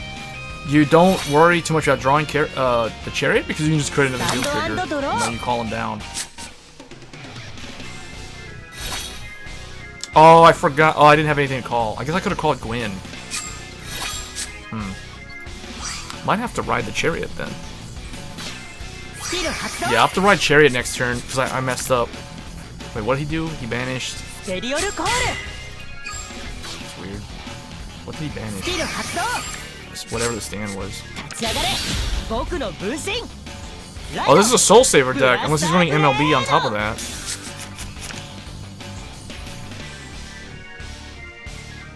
Because he's already got the he held the 5 soul. Can't stop still heal trigger, so that's Blaster Blade number 2. This could still be an MLB deck. It'll be interesting to see like how it plays. Yeah, he's got Blaster Dark, so this is an MLB deck. With critical. Now I kind of want to know what the deck list looks like that this guy's using. We'll have to ride the Chariot because we don't have a card to clone. I'll have to ride Chariot, call Chariot, and then use Gwyn to blow up the Eileen. Yeah, we're gonna do this. For the next turn, we'll ride Reggie. I have to call the Chariot in the back row. Okay, so we create another heal. We're gonna create another heal. We're gonna call this here first. Create another heal.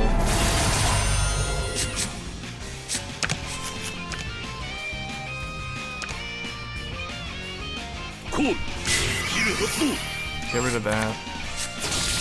Then we'll attack Blaster Dark with him. And then the Chariot will attack that guy. That way, my opponent will only have one counterblast, so he can't use Blaster Blade to kill my Chariot in the back row.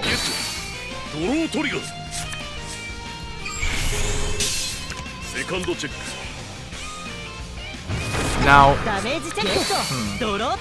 I have no idea what he's gonna ride. It's either gonna be, if I had to guess, it's either gonna be MLB or Alfred Early, or maybe Soul Saver.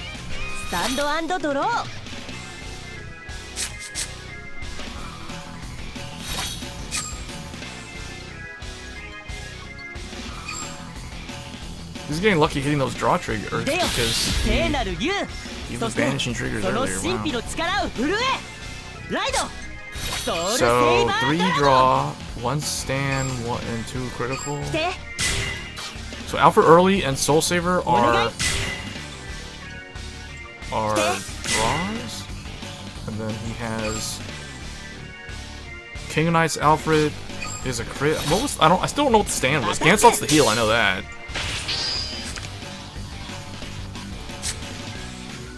ヴァンガードにアタック。ダメージチェック。ドロートリガー。 Alright, hopefully he doesn't check any trigger here because he has already checked 6. Or he's out 6 out of 13. ファーストチェック。 Oh, but that thing, whoa, that hits really good numbers. I セカ forgot. ンドチェック。 I forgot about that effect. That's really good, actually. ダメージチェック。 I'll need a Gwyn to kill that Marin. スタンド&ドロー。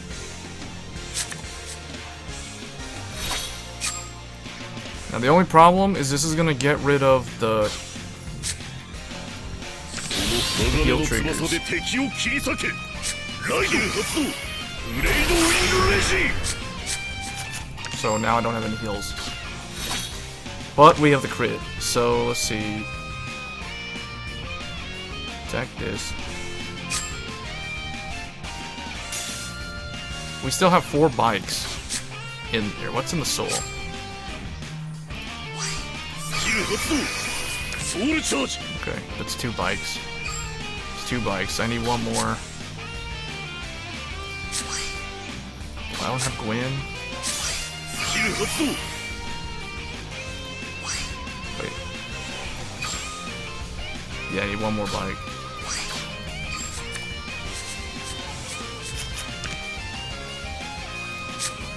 Problem is I need 1 interceptor though this turn. コール。スキル発動。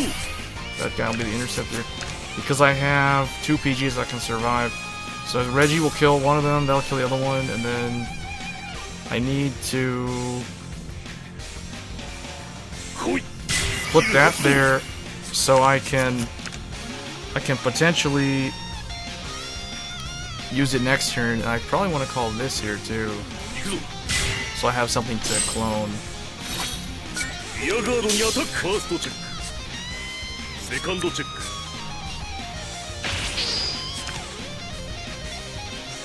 アタック。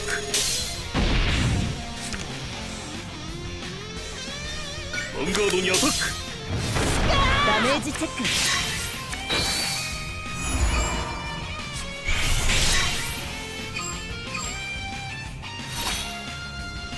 Wow, 6 out of 6 heals. サンド&ドロー。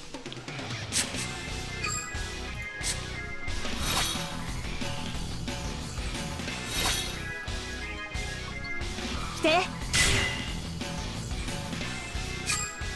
スキル発動。 Okay, I guess he's gonna. Oh, okay, I guess we コー lost. ル。来て。 Really? He had 2 of the blaster blades.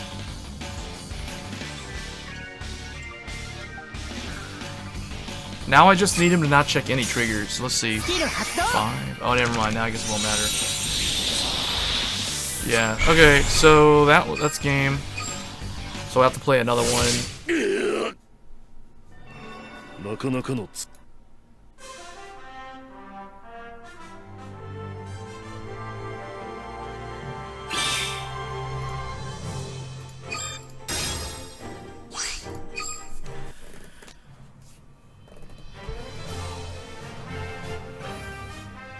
I don't know. I kind of think that maybe I should run stand triggers. Actually, I'm thinking of stands because of how the crits work with the Dr. Regulars. Because either what ends up happening is you either get to the point where you're gonna deck out, or you see, like, I don't want this in the opening hand. I don't need that. I just hope to get Reggie or something. ヴァンガード。スタンド&ドロー。ライト。スキル発動。 But I do think Greedy Hand is the best starter for this deck so far. From what I mean, the only other one that you could run is Vermilion Gatekeeper, because that can help you get the 15 soul. it's essentially kind of like a Dimension Creeper, because Dimension Creeper trades itself for 2 souls, so it basically it's a gain of 1, whereas Vermilion Gatekeeper technically is a gain of 2. So, But the thing is, Greedy Hand, no, because Greedy Hand puts himself in the soul plus the other card from the deck, so it's a selective soul charge as opposed to a random soul charge, so I think Greedy Hand's still better, although I really don't like having to use the counterblast with Greedy Hand, though. That's the one thing I don't like about it.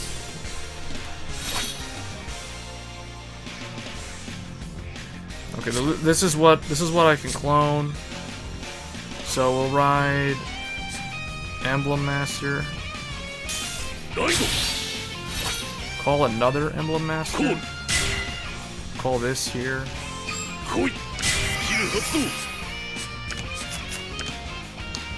And then I'll just soul charge twice, I guess. Or no, you have to do this. Put that there. So I can do, let me think. So we have 1 bike. Reggie can clone either one of them, it doesn't really matter.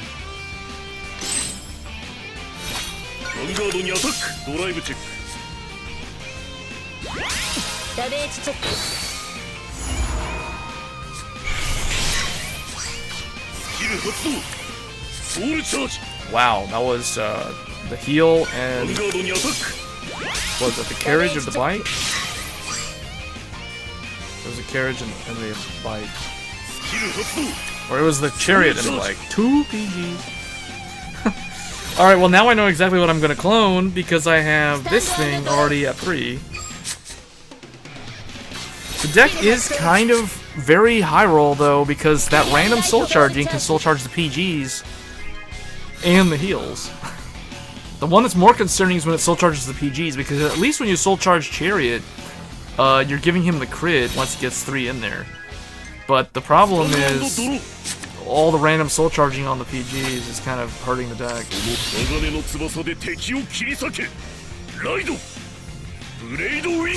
Let's see if we can get to 15.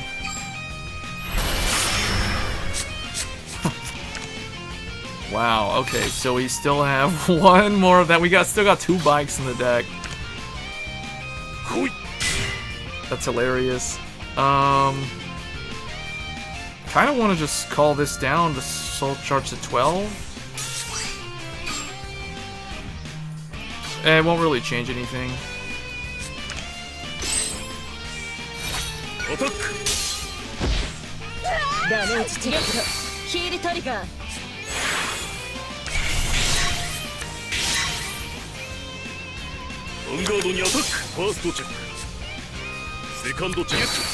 Alright, so we're gonna put the power on the carriage because he can't hit and this can't unless I put the power on it.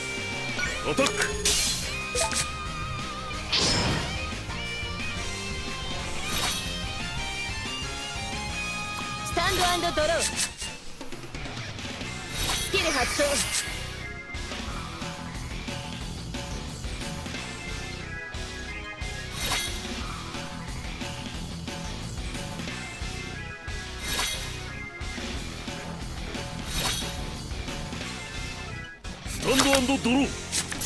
Oh, okay, we can re-ride. Let me think here, though. What's in the soul?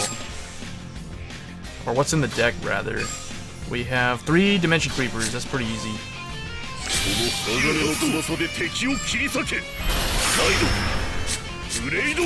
There we go! That's what it looks like when you have the full combo. So now we have 3 crit down the center, 2 crit on both sides.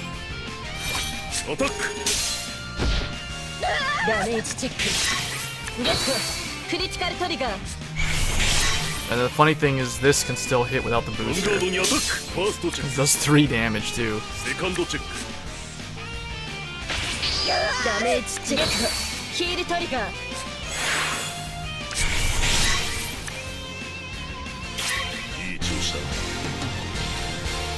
The deck seems really cool, but it's so hard to use. I mean, it's not like it's that hard to use, it's just there's so many things that can go wrong. So, random soul charging, PGs, like what happened there, I soul charged 2 in a row. that's just the nature of the deck. You can't really complain about it. It's just that's how Dark Irregulars has always been. But I think that's the thing though that I think keeps this deck from being on the next level in terms of how good it can be. Alright, this is okay to have because it'll create another copy. I don't really care about Amon. I'd like to draw another grade 1. Stand up. Vanguard. Stand and draw. Oh look, demons versus angels. Ride.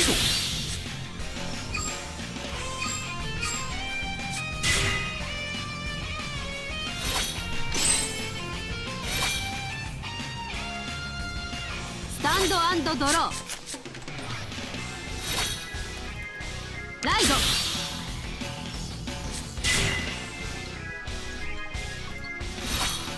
Tanonda wa yo. She's gonna try to rush me down? Attack. ダメージチェック。ヴァンガードにアタック。ドライブチェック。クリティカルトリガ Well, it ー。 might actually work. I wasn't expecting crits. But now I think about it, Angel Feathers? ダメージチェック。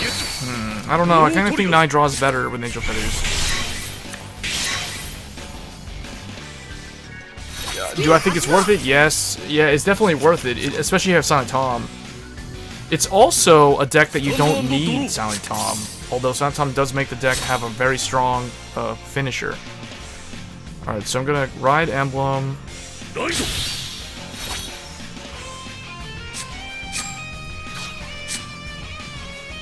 Call this スキル発動。 to clone it.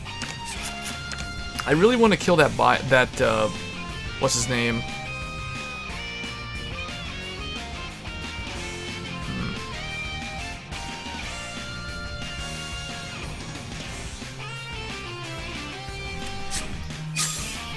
These boosters are so useful. Alright, but this guy's better though.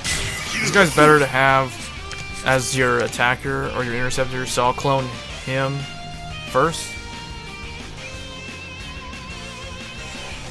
Unless I want to kill that guy with that, but I don't know. It's probably not worth it right now. I'm behind though. That's gonna allow her. I'm just gonna have to clone the bike. Yeah, I don't want that thing to live. Here, let's just do this first. ヴァンガードにアタック。ドライブチェック。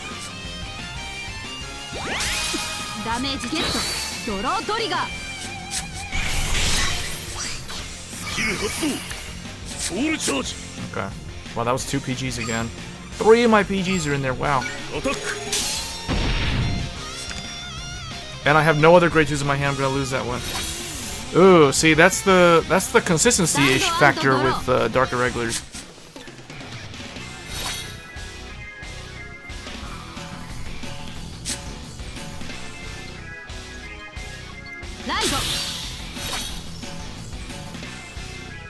So Reggie will clone the bike.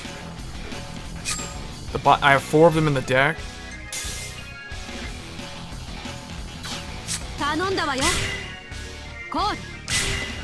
頼んだわよ。 Now if I draw Gwyn, I'll retire the pony. スキル発動。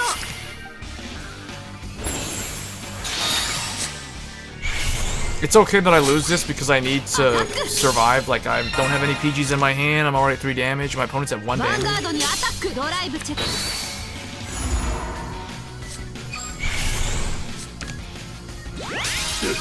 She did successfully rush me down, though. Okay, that heal helps a lot. That helps a ton, actually. ダメージチェック。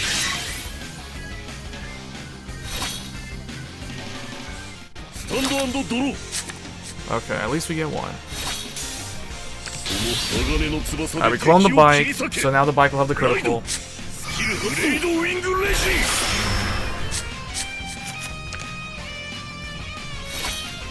And then now, clone the heal. スキル発動。 Create another bike and another one of those. So we need heals. There, now I have 2. Put that in the back because when I re-ride Reggie, 来い。リアガードにアタック。And then I'll use Greedy Hand next turn too if I don't need the booster anymore. セカンドチェックドロートリガー I mean, I guess I could have used Greedy Hand to put, I guess, a carriage in there. ヴァンガードにアタック ダメージ値 Good, all her heals are whipping. At least that's happening. So far, that's 2 heals at whip. But I have no interceptors, and I'm at 4 damage. And she has the pony as a booster, so I still kind of think we lost at this point. Mainly because the opponent successfully rushed me early with the grade 1s like that. And then also had another booster. She just had a lot of grade 1s in the early game. 頼んだわよ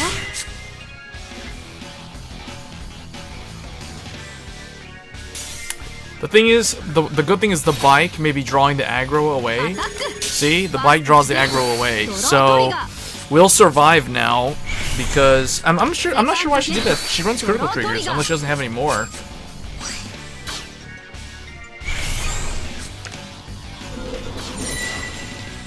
So we're good. We'll survive. She also won't be able to draw either. 'Cause that's gonna be blocked by the PG. And I still have 3 heals left, so we're okay. But I do need to kind of draw into another card. Oh, the problem is Reggie is going to clone my. He's gonna take the heals out of my deck.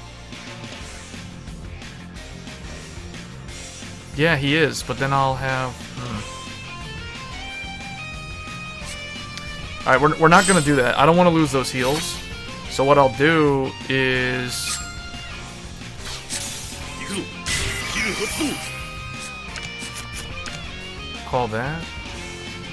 Oh, there's none in the soul, so we have to use. Okay, now we use Greedy Hand to put one of these in, so that will then be able to hit.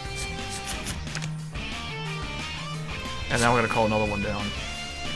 来いスキル発動 And now I need to heal this turn, otherwise this is gonna be very short-lived. リアガードにアタックヴァンガードにアタックファーストチェックセカンドチェックダメージ値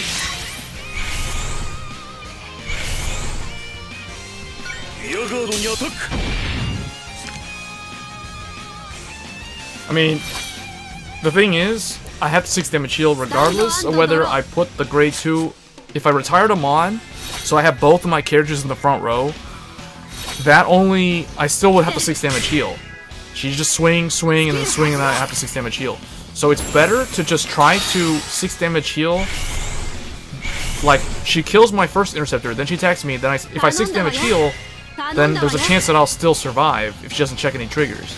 And then I can clone my carriage and then push with that for game. So that's the reason why there's no point in wasting your carriage. So here I have the 6 damage heal. The thing is, oh, but she's gonna make the pony go. That's gonna become 21. Oh no, it's gonna be 20. Oh, but okay. So yeah, I guess we lost. That's 25. That was a PG. Yeah. So the deck is very, yeah. It's man, it's kind of hard to play it.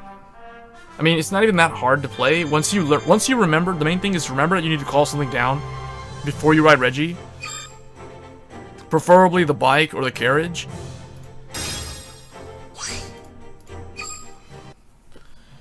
But I don't know.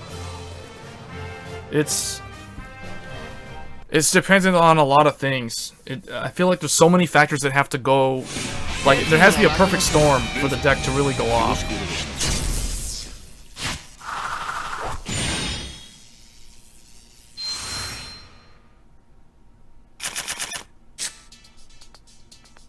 Okay, I got Yellow Bolt. I don't really think I need this though.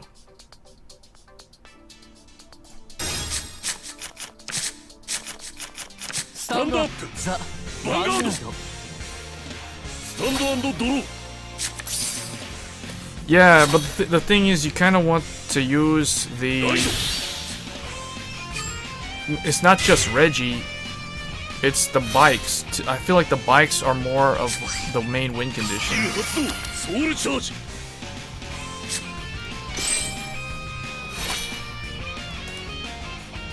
スタンドアンドドローライ I mean, I'm thinking I could run... Well, the thing is, Dimension Creeper already helps you soul charge. I wonder if it's better to just run the grade 1 that soul charges rather than Dimension Creeper, although... I don't know, I gotta take a look at the lineup. ライドヴァンガードにアタックドライブチェック ダメージチェッククリティカルトリガー スキル発動ソウルチャージ Okay, that put a bike and a creeper in there, and there wasn't any triggers that went into that. That was actually pretty good soul スタン charge. ドアンドドロー So now we have a chariot and a bike in the soul. It's kind of like playing variants in V series, to be honest. It kind of reminds you of variants, you know, because I think variants are derivative of the bike and the carriage and that kind of playstyle, where you have to have like 2 or 3 of the same card ヴ name. ァンガードにアタック I think it's like 3 of the same card ド name ロートリガ for ー variants. ヴァンガードにアタックドライブチェックドロートリガー ダメージチェックドロートリガー So many 10Ks. We'll have to use the chariot. スタンドアンドドロー Actually, oh. I wasn't expecting this guy to be here. So we'll have to wait 1 turn. We'll go NLK because he randomly soul charges, so he gets another soul. We'll have to re-ride though next turn. So now what I want to do... デスアンカー Oh man, the problem is... We're gonna have to blow up that interceptor with this. Or no, I can just call...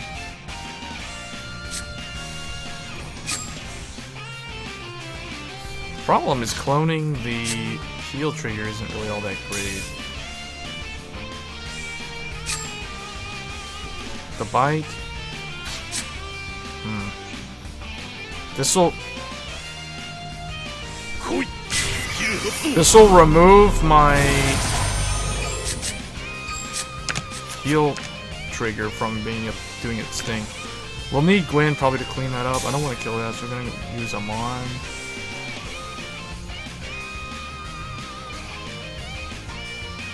Yeah, put him on there. And then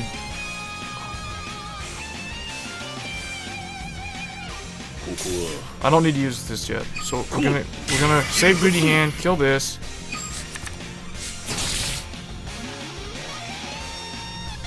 行くぞソウル Put チャー that ジ there. So that okay. アタック I put that there so I don't take so much damage. ヴァンガードにアタック And the worst case scenario, I could always clone Gwen. セカンドチケット Yeah, I could clone Gwen so that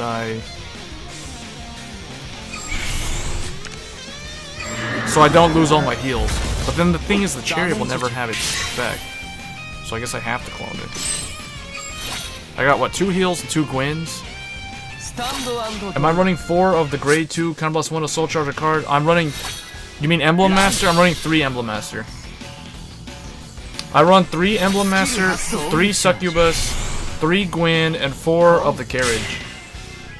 コーンスキル発動 So I kind of think I don't need the carriage. I feel like you don't. The carriage will be created when you call down the chariot. So I don't know. Well, because I feel like if you want to go for the Reggie play, you need to not run the carriage. So I think we're gonna revisit the deck here in a little ヴァンガー bit. ドにアタックファーストチェック If you go for the chariot, the entire. I mean, you can play it the way I'm playing it, but I feel like okay. I don't know what my opponent was doing there. I haven't really been paying attention to what my opponent's been スタ doing. ンドアンドドロー So here, I got 2 PGs. You know what? I don't care. We're gonna get that crit. We're gonna get that crit on the chariot. So we're gonna clone. We're gonna get the chariot in there. I want the crit. Now I've got it. Let's see. Greedy Hand can do something. Hold on. Use this. We don't have any heals anymore, so it doesn't matter. That puts me at 13. Greedy Hand will get me to 15. So now we don't use the Magic Reaper. So now we're going to use Greedy Hand. How many bikes? 2 bikes. And no carriages. Alright, so let's get the 3rd bike in there then.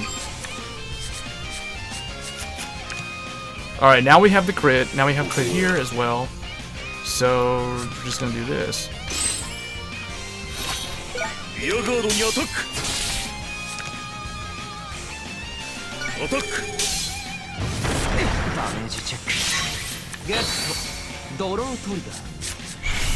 That's pretty funny.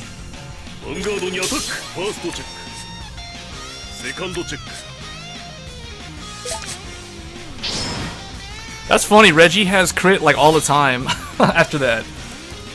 But the thing is, I gave up my chance to heal, but it's okay. It's all good because we got 1 interceptor, we're at 3 damage, we have 2 PGs. He needs 1 more Soul Blast, so he can't do his Mega Blast. Emblem Master and 4 of the Free Traveler are fruitful. Now watch, he's definitely going to attack my chariot. So the cool thing is my chariot effectively behaves like another interceptor. Because why would you not kill that off?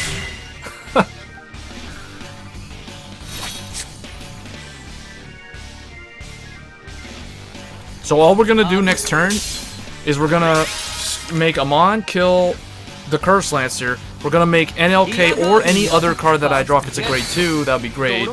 Kill Nevin, and then we just swing with Reggie. I bet this guy still has like another PG. Oh, he's out 2 though. He did damage check 1.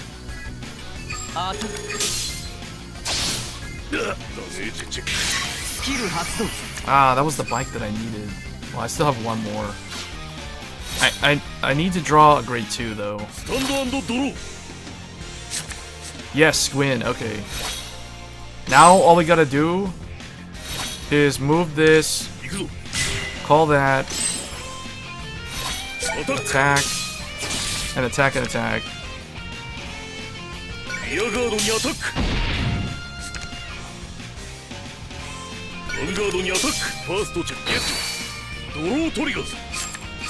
Oh, I got the bike, so the bike will have crit next turn.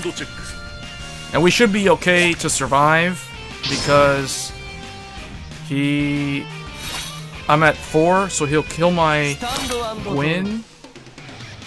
And then, oh, now he could attack he could retire all my rear guards though, when he hits. Soul Charge a PG, he has no more PGs, but he has a bunch of heals still. He still apparently has 3 heals left.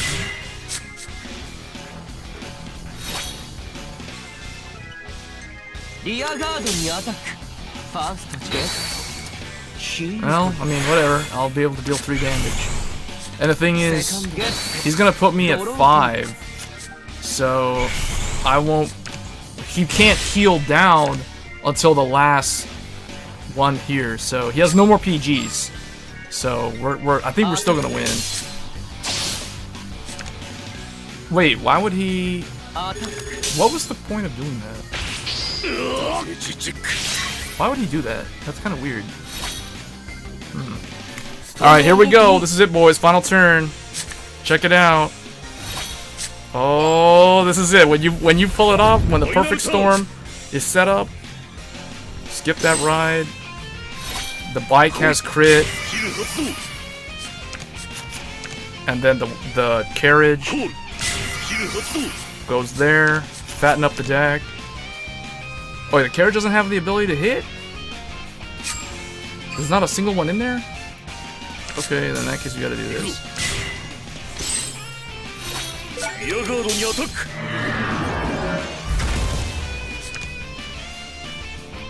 ヴァンガードにアタック。ダメージチェック。 And then Reggie goes. ヴァンガードにアタック。 Wow, that's it. セカンドチェゲット。ドロートリガー。 But you definitely need the perfect storm. You need all the conditions to line, all the stars and everything has to align for the ritual, and then boom, everything goes off, and that's it.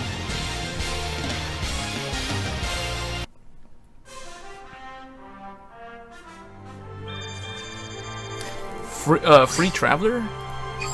I think I was running him originally, but I took them out. Here, I'll show you the build that I'm using. It wasn't on the video, but this is what I have. So you can see, I'm running, for the grade 2 lineup, it's 3 Gwyn, 3 Flirtatious Succubus, 3 Emblem Master, and 4 of the Carriage. Now, if I wanted to change it, I guess I could drop 1 Gwyn, or maybe one of her for another Emblem Master. I could do something like this. I do like Gwyn the Ripper though, because being able to blow up the opponent's rear guards can be really useful at slowing them down. Because here's the thing, like, if you guys saw the matchup against Angel Feathers, we lost because the opponent was able to rush us down with their boosters early, and we weren't able to keep tempo because of that. Because the deck is a late game deck, you don't want your opponent to be able to rush you more than once. So with Gwyn the Ripper, you at least have the ability to slow them down, because you use Gwyn to blow up the booster, then he can kill the interceptor, so he essentially can shut down an entire column. He can clear an entire column away, just like Berserk Dragon. So I feel like that's really, really good. So I don't know, I mean, I guess this is the change I would make, is run 4th Emblem Master and only run 2 of the Succubus. So, well, I'll try that. That seems pretty reasonable. The other thing too is NLK at 2 copies. I'm not sure if I should run 1 of him or 2 of him.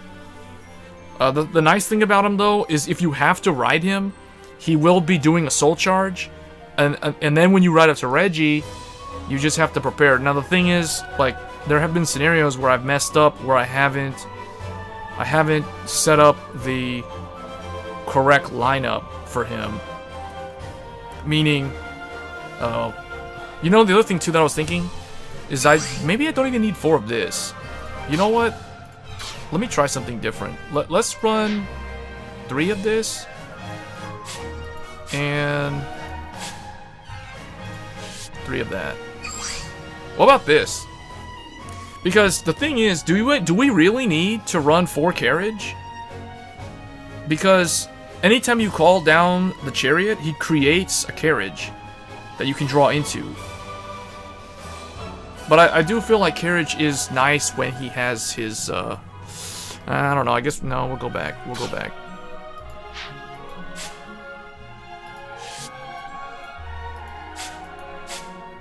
Apparently I never pulled a single rare of the Carriage. But this, yeah, I kind of agree with you about the Emblem Master needs to be at 4. Something like this. This seems okay.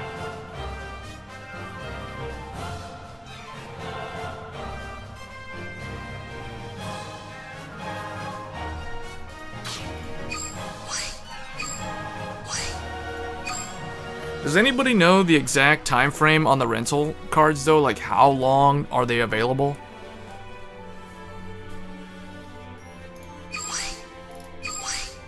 And then for those wondering what Battle Sisters looks like, this is what my Battle Sisters deck looks like. I mean, you could also drop Cream down to 1 and up this to 4. You could run 4 Candy. I like this because it's an 11k booster for Cookie, and it even works like if Cookie's not the Vanguard. So if you have to call Cookie in the rearguard circle just to make Fromage 15k, you can put Cream behind Cookie, so then you have a 21k column on a rearguard column without any trigger power, which is pretty nice. That's the reason why I like this in here at 2 copies. The other thing too is you don't use... There's nothing in the deck that Soul Blasts, so you can use this. This is just free resource usage of the Soul for the power boost, so that's why But I feel like every time I use Cookie as the Vanguard, your probability of winning is a lot lower. But if you guys want to see Battle Sisters, I can show you them again. I mean, we were playing them earlier. Oh, Chen writes, I love DI, but sometimes something still feels like it's missing. Yeah, well, the problem... They buffed them a lot, though, to be honest, because back in the day, like, if you damage checked your carriages or your chariots, I mean, those things didn't do anything, right? Same thing with a bike. The fact that they create new copies, though, is really, really nice. I feel like the one thing that they're missing, and they get this way later on during G, is they don't have the ability to tutor cards out of the soul and put them back in the deck. Like, for example, they get a perfect guard that I think it can go back into the deck, or it goes from the soul into the drop zone, and then from the drop zone it can go back in the deck, or something like that. I forget. Or no, it's you can take it from the soul and put it in your hand, but there's some condition. I forget exactly how it worked, but they had a PG that could do that during the G era, way later on. So, but that's the kind of stuff that they need, like fixing the consistency issue where when they soul charge cards that they don't want in the soul, being able to somehow reset that, or put those cards back in the deck, at least put them back in the deck, so they don't deck out. And it's not guaranteed that you'll use the card, because you have to draw into the card. So I think that's the one thing that I can see them missing right now.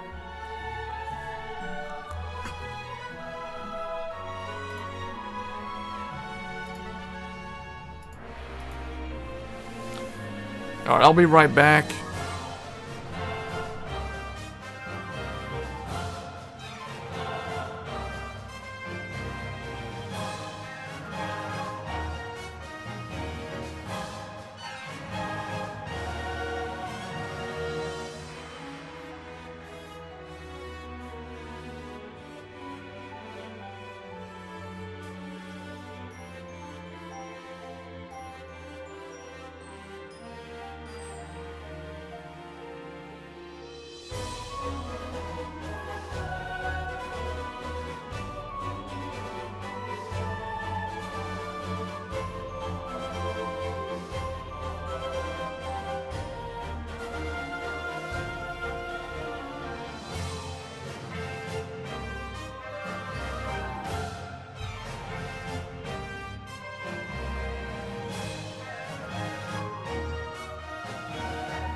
Okay, I think the only thing I have left to do is, I kind of wanted to hit the next legend rank, but it's not a big deal.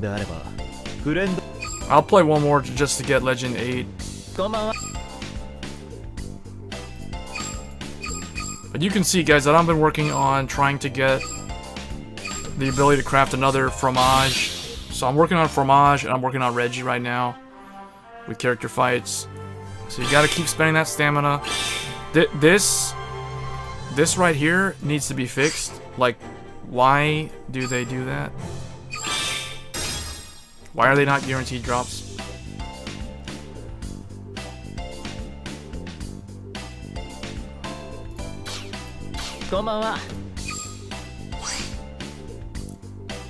Oh yeah, they gave you a ticket if you did the survey. So hopefully everybody in the chat did the survey. So you got a free pack.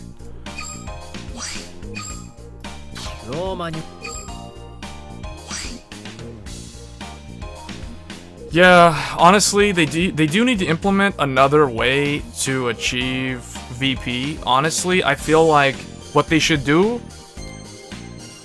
well, yeah, okay, because they cap, I got an idea. Because they cap VP at 2 million per season, they should allow you to earn VP from doing friend fight. You know, the funny thing is, I could see somebody making a script though, so that like the VP farming script will be modified so that like if 2 people know each other, they just want a VP farm, they don't care about the rank reward, they can just set both of their phones or their computers or whatever to VP farm, and then they just friend fight each other, and they'll just friend fight each other like until they both have 2 million VP. So I mean, I can see that people abusing the system that way, but I do think they need to come up with some other ways for us to earn VP, or even the rank reward card. I don't know about the rank reward card. I feel like that's gonna be exclusive to climbing the ladder. Apparently, I got 2,000 wins. So that's 50 gems. I got 2,000 wins. Wow. I need to check what my my win count looks like. 2,002 wins. Wow. So I got 54 with Tetsu now. Clan level 10. He's coming up there. He's doing good. Spectral Duke. I've gotten 4 wins with that deck so far, because I played Shadows until I had 250 wins, then I never played them like all last month. And then I played Spectral Duke a little bit earlier, like yesterday or the other day, first day of release or whatever, to test it out. So I got like 4 wins. Pale Moon is my main. We are gonna be doing Pale Moon streams a lot. Later on, once the rental period expires and I can't use the rental decks anymore, I'll switch over to Pale Moon, and you'll see a lot more Pale Moon gameplay footage. I guess I should have changed the Asuka deck down here. I should have put the Tetsu rental deck there instead, because those are the 2 decks that I used in this stream. So I probably shouldn't have done it that way, but yeah. And I'll probably play some Spike Brothers too. I just got way too hyped for Cavalry of Black Steel that I just kind of forgot about Spike Brothers, even though I built the deck. Yeah, clan level 50 for Spikes and Grand Blue. Is that like legit? Is that legit clan level 50? Or is that like VP Farm clan level 50?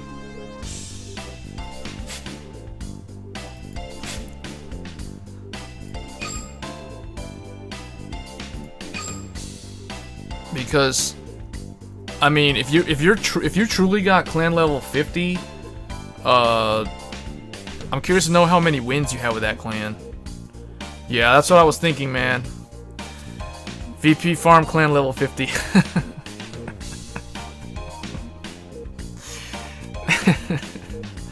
I mean, you got the sleeves, you got the gems, so I guess in the end that's what matters. So I won't fault you for that. But yeah, clan level 50, like, think about how many hours that would actually require you to grind without VP farming. Yeah, exactly. I don't got time for that. I mean, eventually, my goal is to get Pale Moon to clan level 40, because I want the Lukie sleeves. We gotta get the queen her sleeves. So I'm clan level 34 with Pale Moon. That's the highest I have of all my clans. I think Shadow Paladins is 21, and then like they're a distant second. Yeah, and everything else is like sub level 20, I believe. Yeah. So really, it's just Asuka way up there by herself at clan level 34. Then we have Ren at clan level 21. Then everybody else is like, I guess, Aichi's at level 17.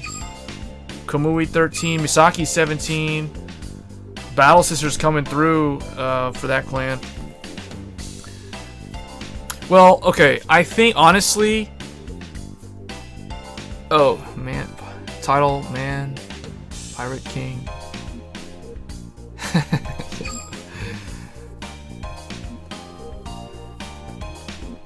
I think it takes, okay, it probably takes a month But the thing is, you'll get so burnt out, and the thing is, you'll have to play the same clan so many times that you'll feel like quitting the game.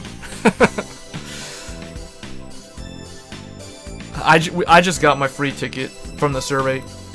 Yeah, I just got it. It's making the rounds. It just has to sync to from the server to your game client. But yeah, you guys can see like this right here shows I'm not Dimension Police. I'm not Great Nature. In fact, you know what's pretty sad? I just realized that Great Nature came out.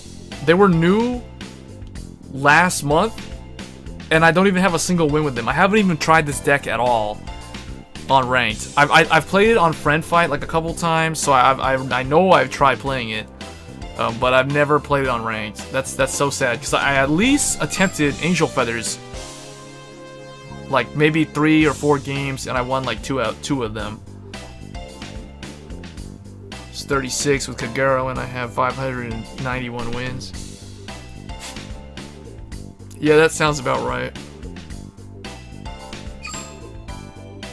Clan level 36 at 500 at about, you know, almost closing in on 600 wins. Yeah. True clan. I guess my only true ones are Shadow Paladin, Pale Moon, and Neo Nectar, and OTT. The only reason why this is here is because of MLB.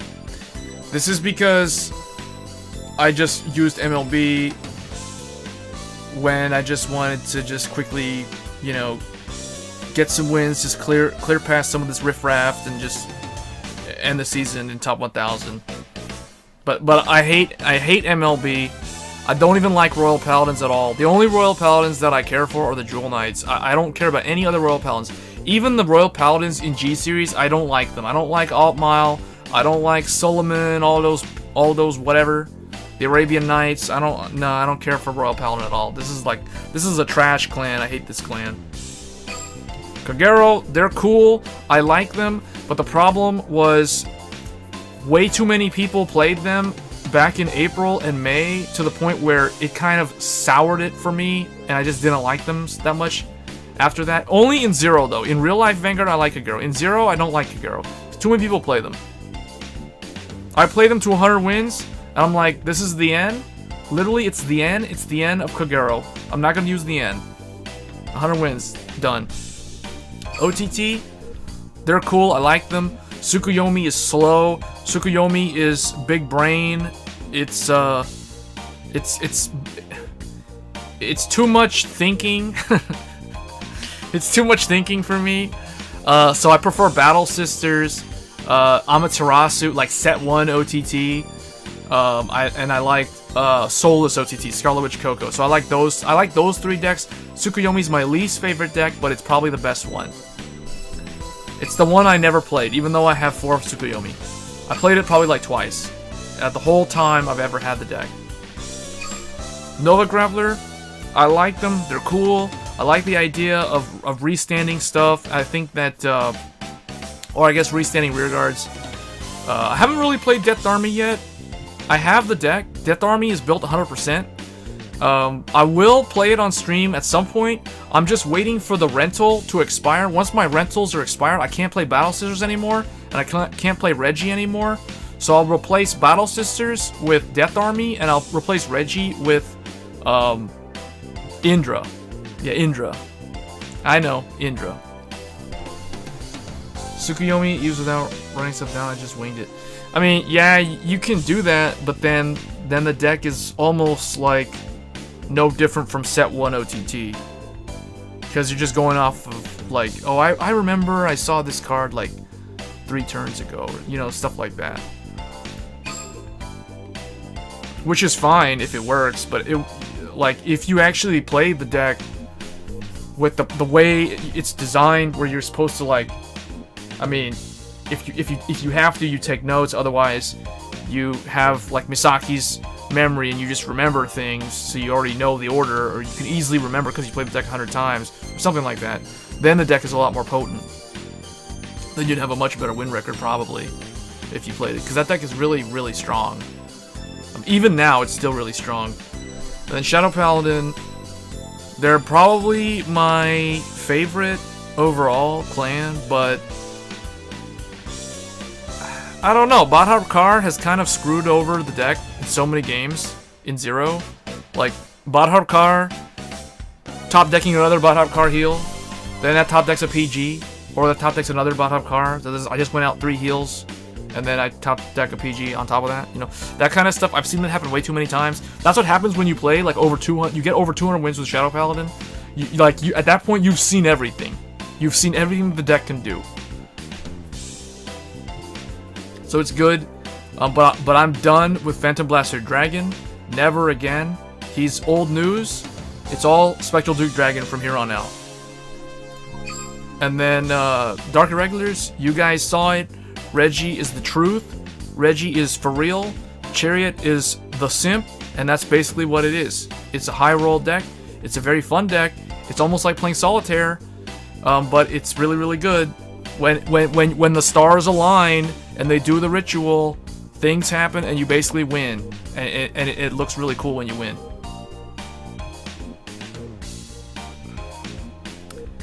Yeah, it does happen with Shadow Paladin a lot.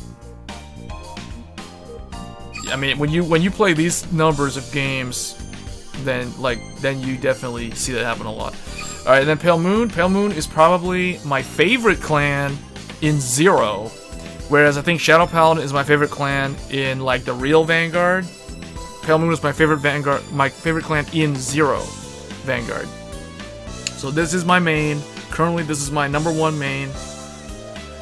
We have the Queen. She's here. She makes the deck so much better than it was before this month.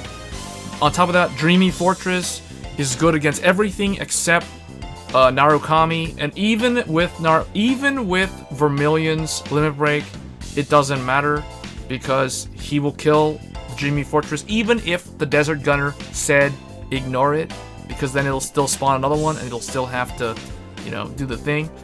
I mean, there's another build, which is the Crimson Beast Tamer build, which I did try both of them together initially, like Crimson Beast Tamer and Dreamy Fortress in the same deck, but the deck became really, really clunky and just didn't really seem right, because I'd get into scenarios where, like, in my opening hand, I'd have Crimson Beast Tamer and Dreamy Fortress, and it's like, okay, I'll ride Crimson Beast Tamer, and I hold the Dreamy Fortress, but the problem is, you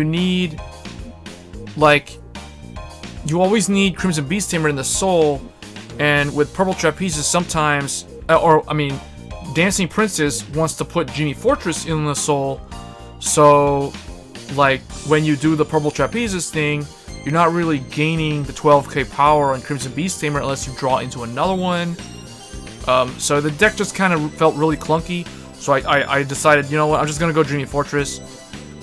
And I took Crimson Beast Tamer out, and I replaced her with Jumping Jill and Nitro Juggler, and the deck got a lot more consistent after I did that. I also changed the starter. Girl Across the Gap, I think, is really meant for the Crimson Beast Tamer build, where the Smiling Presenter I have found is way, way better with the Dreamy Fortress build.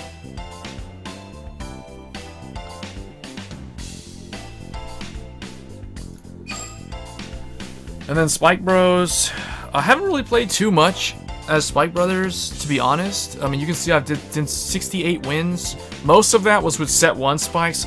I think I played a total of maybe 7 or 8 games with the Dudley spikes. So I definitely need to play them a bit more. I'll try to get them to 100 wins later on in the month, I guess, while working on Neo Nectar. But that leads us into the other ones. Well, let's start with Grand Blue. Grand Blue is one of my favorite clans. Grand Blue is so fun. Grand Blue is so fun. Even in Zero, it's so fun. It's one of those decks where if you know what you're doing, you can make some insane plays, and it is so satisfying to play. It's more satisfying to play Grand Blue than Dark Irregulars. Like, it's more consistent than Dark Irregulars, because Dark Irregulars can kind of, you know, soul charge all your PGs, or force Reggie into a situation where he needs to clone, or he needs to suck up all the chariots, clone the chariots, put them all in the soul, and then you have no heals left. Stuff like that can happen with DI. DI just has a lot of consistency issues. Grand Blue doesn't really have that problem, unless you run a bunch of Ruin Shades.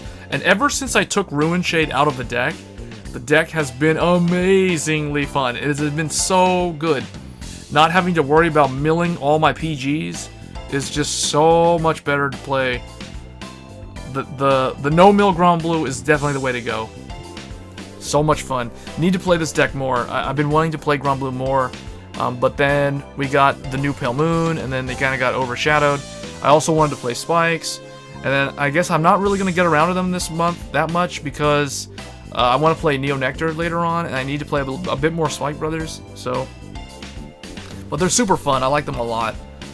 Dimension Police, I don't really care about Dimension Police. They're cool. They do their thing. They have Laurel. They do some stuff here and there. They can somehow squeak by occasionally. You can still try to climb the ladder with them, although it's not slow to climb with, but I think that the deck sometimes they suffer from being rushed down from like Angel Feathers or Pale Moon or Novas.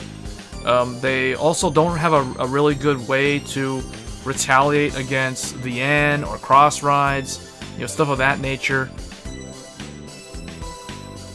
Yeah, selective milling is definitely better than random milling. So I don't really care for DP. I'm probably not complaining that much. Maybe next month if I pull a bunch of Zeal, if I pull Ultimate Dayusha, then I'll definitely try them out because I currently have all the cards. I have 4 Supers, I have 4 Laurels. I mean, Laurel I don't think will be run it for anymore, but you know, I have the cards. Bermuda Triangle, I like Bermuda Triangle. They are really good at changing the meta in the physical card game. But in Zero, they're a little bit lackluster. I feel like hopefully next month with the new support, they'll be a lot better. I assume they will. It's just every time I watch gameplay of people playing as Coral in the JP server, I just facepalm the whole time. Like, usually it's a video where the guy hosting the video is playing against someone who's playing as Bermuda, and their opponent always plays Bermuda like trash. I mean, what are they doing? They're either running 9 draw, or they're running stand triggers, or they're running something like retarded, like something to do something stupid, or you know, like they I don't know. I've just seen so many dumb things with so many people misplaying with Bermuda Triangle all the time that it's so sad to watch.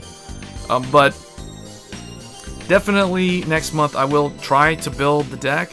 I currently have everything except for a 4th Pacifica, so all I need is like the Corals and the Pacifica, Eternal Isle Pacifica, and then that's basically it. But they're really good. You just have to know how to run the deck, and you have to run critical triggers, like, and draw triggers. Like, I've gone against people playing Bermuda, and they run either 9 crit, which is wrong, or they run like stands and draws, and that's wrong unless they're running Riviere.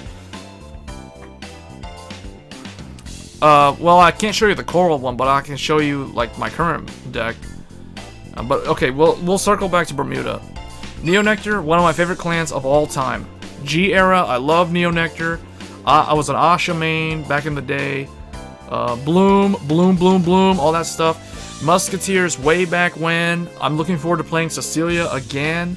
It's been a long time since old school Cecilia, but it's really good. I'm looking forward to playing Arbros with Trailing Rose. I'll have 2 different decks for Neo Nectar later this month, and I'll be playing it a ton on ranked. Plan to get over 200 plus wins with that clan. Definitely gonna happen. Already at 160. Grand Blue, we already talked about them. Ezel, he's cool. I don't really like him that much. I don't really like Gold Paladin in general that much. I'm not a fan. I hate Liberators. I don't hate them, I just don't really like them. I'm not, like, when Break Ride comes out, I'm not gonna bother with Liberators. If I pull them, I'll play them. If I don't pull them, I'm not gonna craft them. Don't care about them. Platina Ezel, don't care about him either. I don't care. The only Gold Paladin deck that I like is Spectral Duke Dragon. And the sad thing, and I said this in last stream, is you can't use. I'm not gonna play as Aichi with Gold Paladin with Spectral Duke because Aichi doesn't use Spectral Duke. That just doesn't look right to me. Can't do that. It's got to be canon. I gotta play as Rand using Spectral Duke Dragon. So that forces me to play Shadow Duke. Unfortunately, it is what it is because I wanted to use Vivian with Spectral Duke, but I can't do it now because they screwed over the game and they need to patch the game to make the Asia Circuit Rand be a skin for Gold Paladin. Until they do that, no more Gold Paladin from me. They're banned. They're banned. Alright, Narukami. I like them. They're cool. You face them a lot on rank this month because I feel like they're really good against Dreamy Fortress. They're really good against Battle Sister Fromage, for example. So they have a lot of good matchups in the current meta. Especially since MLB got nerfed, I feel Narukami is even more potent and more stronger than they were last month. So I feel like Narukami is really good. I haven't tested Indra, but I do have the entire deck. So I will play Indra at some point later on in the near future. So you can stay tuned for that. And then, yeah, so that's Narukami. Not a whole lot to say on Great Nature. Just, I want to play Polaris next month. I don't have any of the cards right now, so. And then Angel Feathers. It took me a while to craft the Sham Shield, but I do have 3 of her now. And I'm looking forward to playing Metatron next month. I've always thought Angel Feathers was a cool clan, interesting style of treating your damage as an extended hand. I think that's really good in Zero because of the way like you can fish out PGs, for example. But it's a nice deck. I'd definitely be wanting to play Celestials in Season 3 though. I want to main Celestials, and Revengers, and Link Joker, and all that stuff. Oh, I mean, okay. I don't like Eradicators that much, so I'm not, like, I'll play the deck if I pull the cards, but I'm not going to go out of my way to wail on packs for Eradicators, if that makes sense. Same thing with Liberators. I might actually skip, well, no, that's not true, because I want to play Genesis, because I like Genesis. So, I'll want to play Genesis, Celestials, Revengers, and Link Joker. And Aqua Force in Break Ride. Those are the 5 that I want to play. And Pale Moon, of course, Pale Moon. Maybe Dark Irregular with Amon Reverse, I guess. That kind of stuff. Bad End Dragger, Spike Brothers, all that stuff. Grom Blue, 7 Seas, Night Mist, especially. Can't wait for that. And I guess whatever Neo Nectar gets in Break Ride. I know they get some reverse card, I forget exactly what it does, but.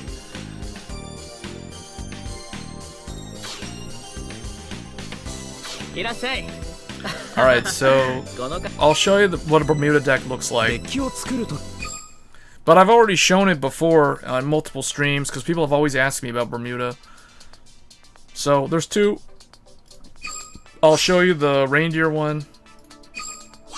So the reindeer one looks like this. You could drop this to 1 copy and run 4 Sedna, or you could run Blazer Idols instead. It's really up to you. But I think this is a pretty decent lineup. Blazer Idols and Blazer Idols could be good at 1 though. So either this or drop Caravel for Blazer Idols. You could also tech in 1 Snow White of the Corals Claire and drop 1 Flute. You could take out 1 of these for a Claire. So I can show you what an alternate one looks like. So I'll tell you what the change would look like. So you could either do this. Where's Claire? Ah, there she is. You could do this. This is also a decent build where you run 3 tech cards. 2 of them are the on place, give something 2k, and 1 of them is the Soul Blast 2 and draw a card. But this is what a good one looks like. You could even run 4 Rio if you wanted. You could not run Claire and run 4 Rio. So you could also do this. So you could do that too. Because if you're playing Reindeer, the Reindeer deck is dependent on Karine and Rio. Their bounce skill to draw cards. And because of the constant drawing cards, you don't need 9 draw. In fact, you do not want to run 9 draw because that's just kind of dumb. It's redundant. You want crits because you want to be able to push damage, and keep pace with with the other meta decks that gain inherent crit. So this is what a good Bermuda deck looks like. You run this at 1 because it bounces, it resets all your entire field, so you could essentially like activate this effect or activate this effect off of that ride, and stuff like that. It's kind of like Dark Irregular. Sometimes you want to call down Rio in the back row before you ride up to Lena. If that makes sense, so you can get this effect off the following turn.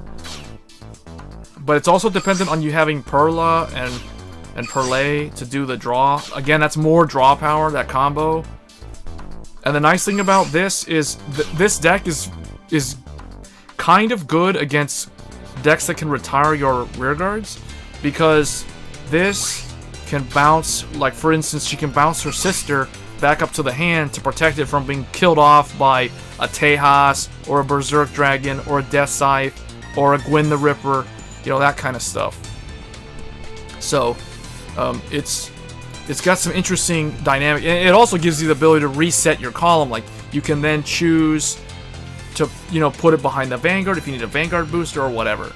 So stuff like that. So it's a pretty cool clan. I mean, it's a pretty cool deck, the Reindeer deck. It's definitely the more, I think it's the better one currently.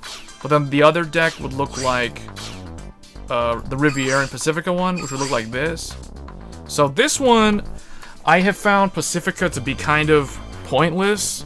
So I dropped her down to 1, and I put Reindeer in here. But if you wanted to run Pacifica, because technically, based off of old school Vanguard, you wouldn't run Reindeer in this deck. You would run Pacifica in the deck. So you would have to run like, something like, I mean, I guess you won't even run this. You could, but you could run this. So you could run something like that. And that shouldn't be 9 draw, that should be a 5 crit. So something like this. You would mix Pacifica with Riviera because Riviera does the Persona Blast, and then Pacifica has the Mega Blast skill that can work if she attacks as a rear guard to the Vanguard as the last attack.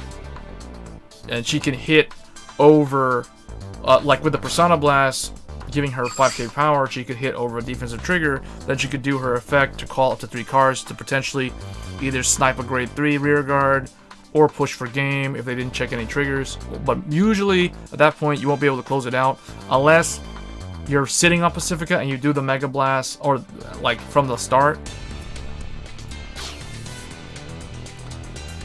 But yeah, it's usually used to set up 2 interceptors and take advantage of a standing booster that didn't boost on the previous attack. So this is what the Riviera deck looks like. Now the Riviera deck, you could run stands instead of crits, but I don't see the point. I mean, you could, I guess, but it doesn't really matter because there have been scenarios where like you PG, or they PG when you check the crit and they're at like 4 damage, so then you just put the power on your other rear guard and then you just go and swing that way. Like you just swing rear guard, then rear guard, and then they die that way. Stuff like that. But it's dependent on you getting in a situation where they have only 1 intercept or no intercept. So yeah, that's basically the Bermuda decks should look. They should be running crits and draws. I mean, I guess if you're playing Riviera, you could run stands and draws. But I think that's just more work for like just a little bit of gain.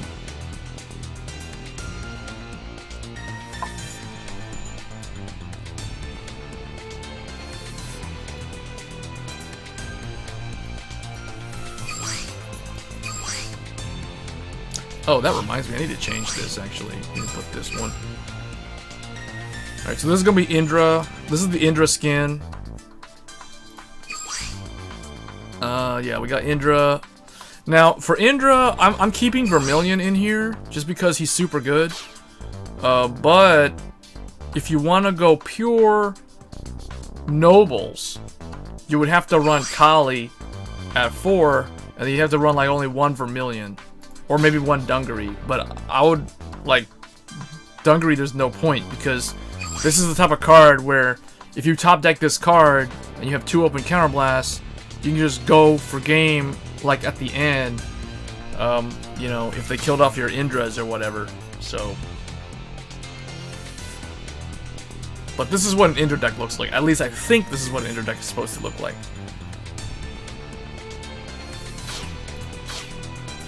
Haven't really tested it that much yet. And then Death Army looks like this. These are the 2 decks that I will be replacing my rentals with later on.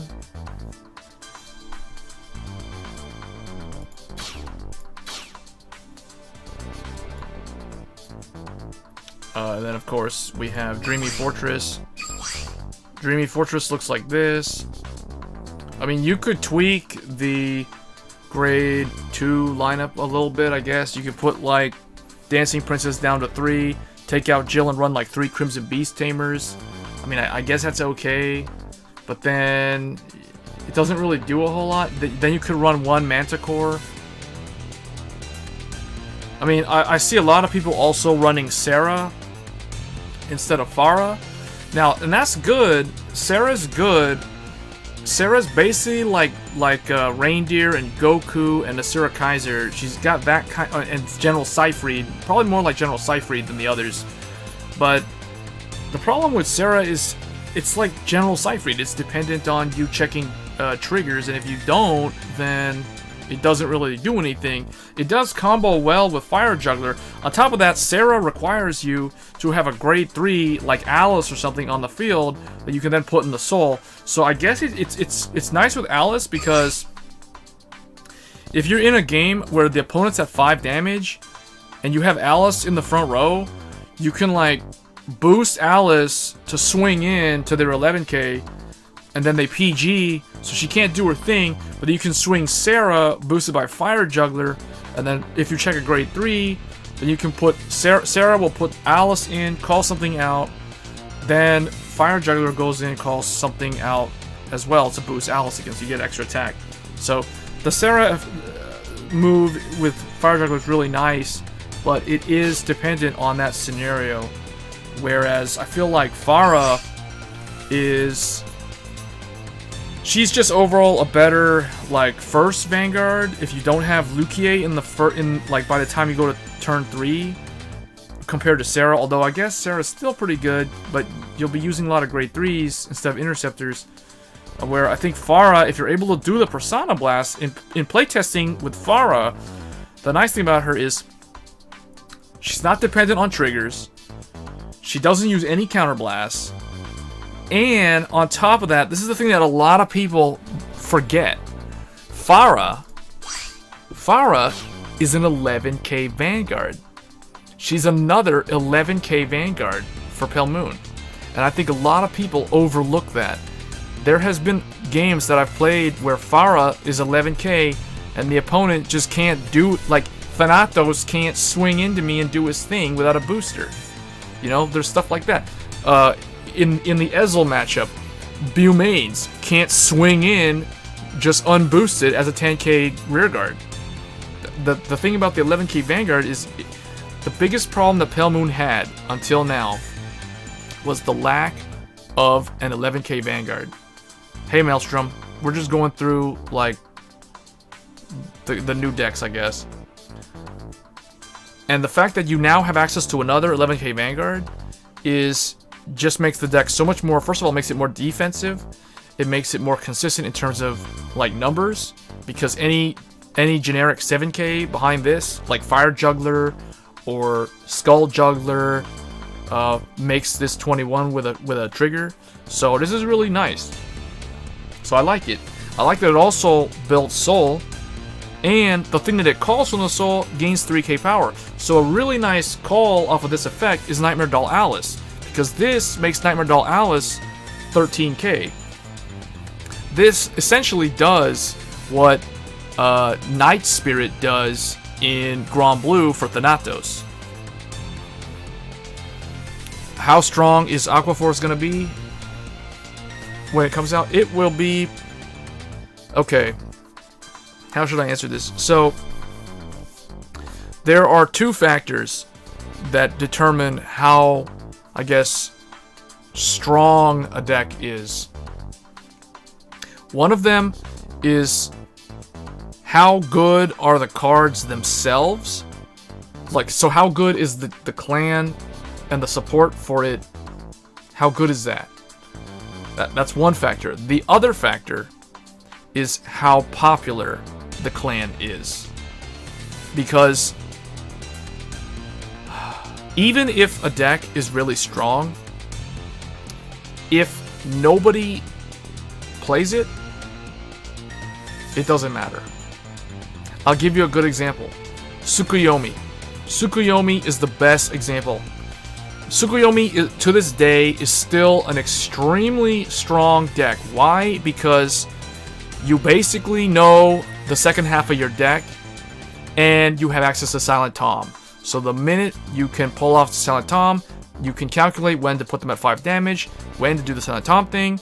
You check how many heal triggers they've seen. You don't care about their PGs because you're going to kill them with Silent Tom. All you care about is how many times have you seen the opponent heal. Are they at 3 heals in deck? Are they at 2 heals in deck? Are they Shadow Paladin and they have no heals in deck because they top deck all their heals out of their deck? You know, that kind of stuff. But nobody plays Tsukuyomi. Therefore, how can we say that Tsukuyomi is the strongest deck when no one plays it? Probably like 0.3% of the entire player base actually tries to play it on rank. So, Aqua Force, on the other hand, is an extremely popular clan. It's so popular, it's not even funny. It's like Kagero level popularity. It's more popular than Royal Paladins. So, I'll answer it that way. It's extremely popular, and it has good card effects. Some of the card effects are kind of like whatever, it doesn't really matter. And other ones, like the Storm Riders, are amazing. And that's the reason why everybody's saying that Battle Sisters will be super good next month. Even though I kind of think Battle Sisters are already good right now. They are the next post MLB level in 1 month, then later next set they find their match. So, okay, I won't say that they're MLB level strong. They're good, but they're not MLB good. There's a difference. MLB is broken good. Aqua Force is just strong good. Like, they're good, not like broken good. Think about it for a minute. Aqua Force cannot put a heal trigger back in their deck. Aqua Force cannot, I mean, even Jelly Beans, like, even Spike Brothers can do that, and Aqua Force can't do that. Aqua Force doesn't gain any critical.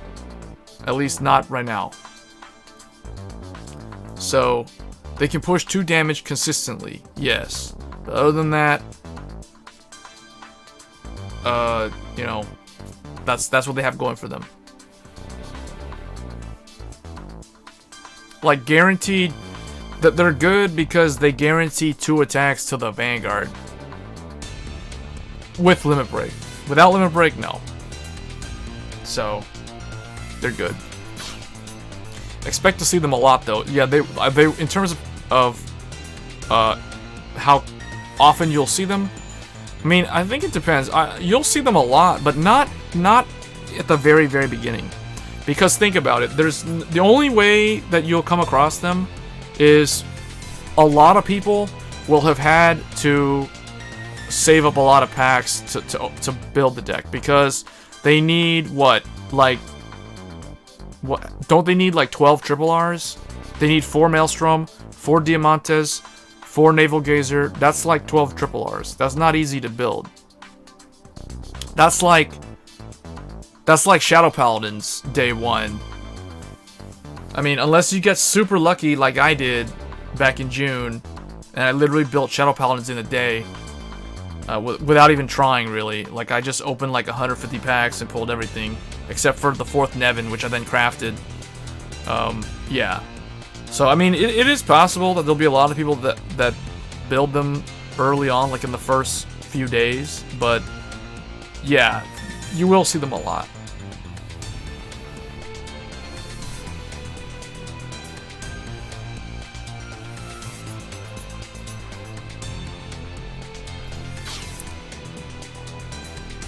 It makes me wonder, though. I kind of think that Dreamy Fortress will be good against them, won't it? Because it's like, okay, they ignored the first Dreamy Fortress with Diamantes or Basil, but then they have to attack it with the other two.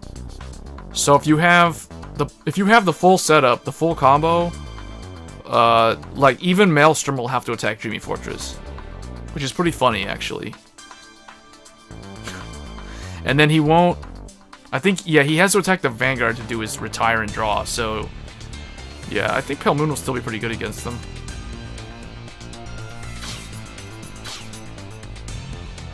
I think Spectral Duke will be good against them too, for the most part. I think the deck that won't be that good against them will be Reggie. Reggie, I think, will struggle against Aquaforce. Death Army will also struggle against Aquaforce. Because the deck so far, from what I gather, is kind of clunky. Even though it has a cross ride and has like a critical on the limit break skill, it just seems kind of odd. I don't know. It's weird. Indra, nobody plays Indra. I don't understand why. I think it's still a pretty fun deck. But I don't know. I guess regular. I guess Dungaree is just easier to use, I guess. Yeah, Battle Sisters will be good against Aquaforce. See, that's what I'm telling you guys. Like, everybody's thinking, oh, it's gonna be MLB levels of good. No, it's not gonna be MLB levels of good because there are decks that can keep it in place. You can't really say that with MLB. Like, I guess people try to claim that Kagero, like, the end, could check MLB in place, but not really. I mean, most of the time,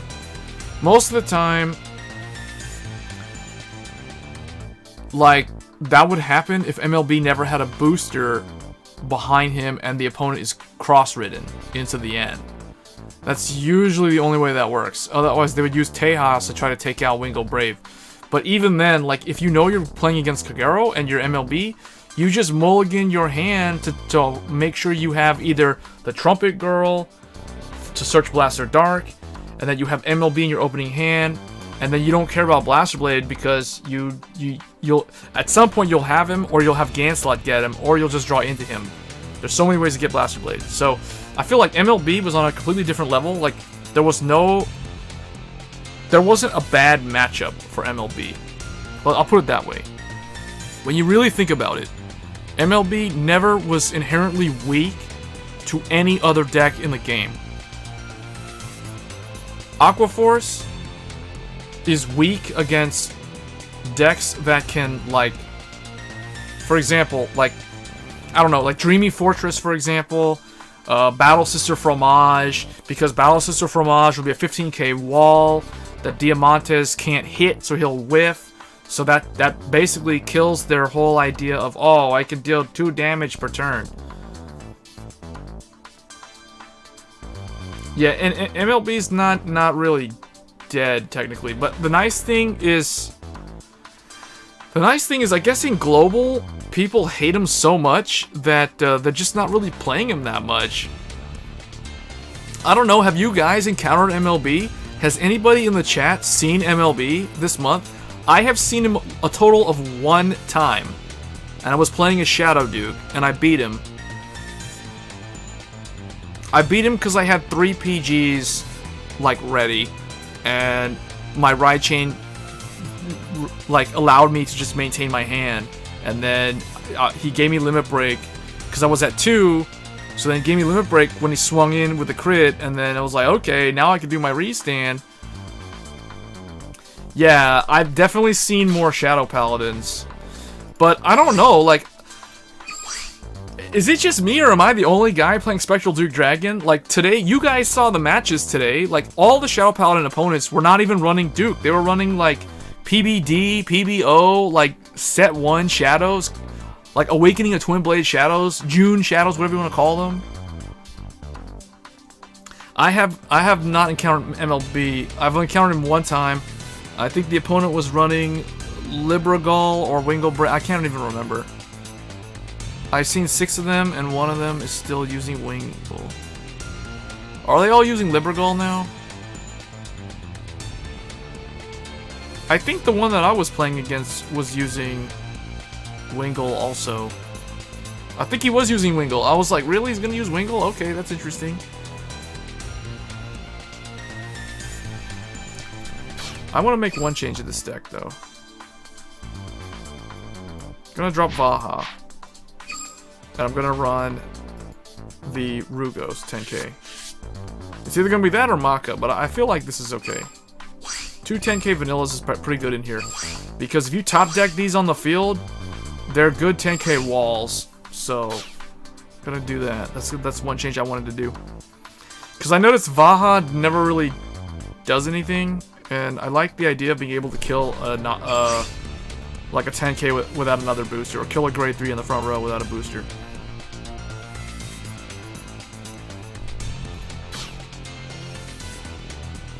Yeah, because you can even search Gancelot. That's what's retarded.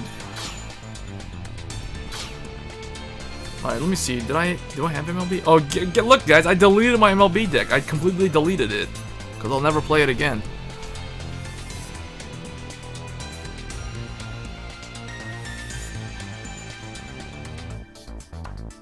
Yeah, I've lost quite a few games to Spectral Duke because of Badhar. Honestly, I'm thinking of doing this. Watch, check this out. I'm thinking of doing this. I'm probably gonna do this.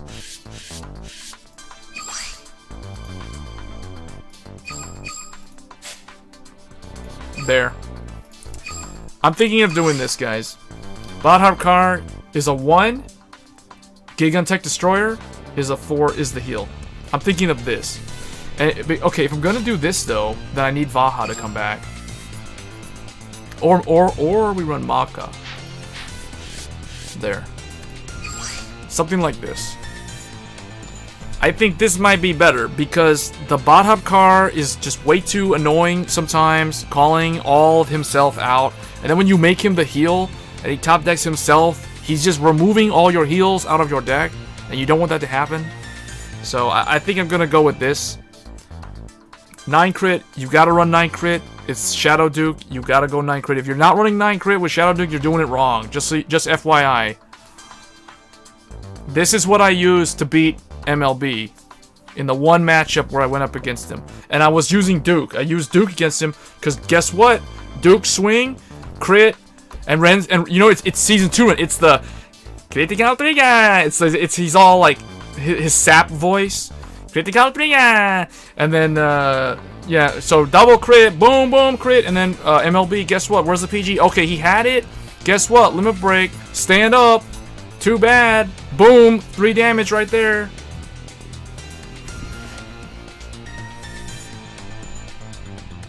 You could run him the draw. Oh yeah, that is true. I could run 1 draw, but I don't want to. No.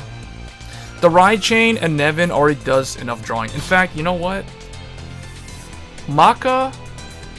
Okay, because I'm only running 1 Badhar, I kind of think I need to keep Maka. Otherwise, the alternative is to run Vaha. Because without any draw triggers, you could use Vaha to draw you cards. Like, she could do the Kirara and the Maiden of Libra thing. A 2 for 1. Kill an opponent's intercept. Counterblast 2, draw card. Off of that. So you basically +2 an advantage that turn. Because you minus them 1, then you +1. That's a gain of 2. That's why that card's actually pretty good. But I feel like Maka might be more useful. because she can guarantee good grade 1s. So I might just keep her in. Because Bot Car is gone, I think I'll just stick with Maka. If I was... I mean, we have 4 Nevin. She's basically Pot of Greed. So... No, you know what? I'm gonna stick to my original idea. I'm gonna keep Vaha.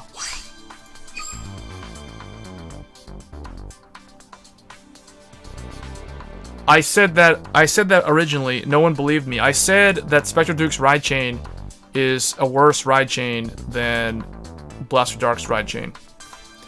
I've said this before. I talked about the probability and statistics aspect of the ride chains and how to build the decks optimally. This has been talked about many times. Like, the best ride chains in the game are Blaster Dark, Enigman.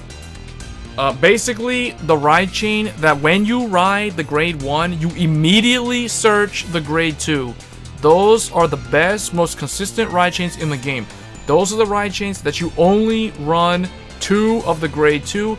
You do not run 1. You do not run 3. You do not run 4. You run 2.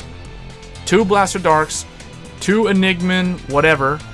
2 Amber Dragon, whatever. 2, you know, you get the idea. Those are the best ride chains.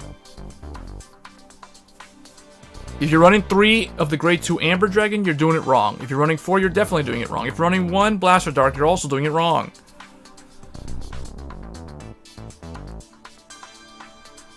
As a bonus, wait, what are we talking about?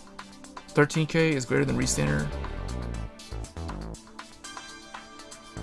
I was saying make Car a draw and PBO the heal. Oh, you're talking about in regular, in like old school Shadow?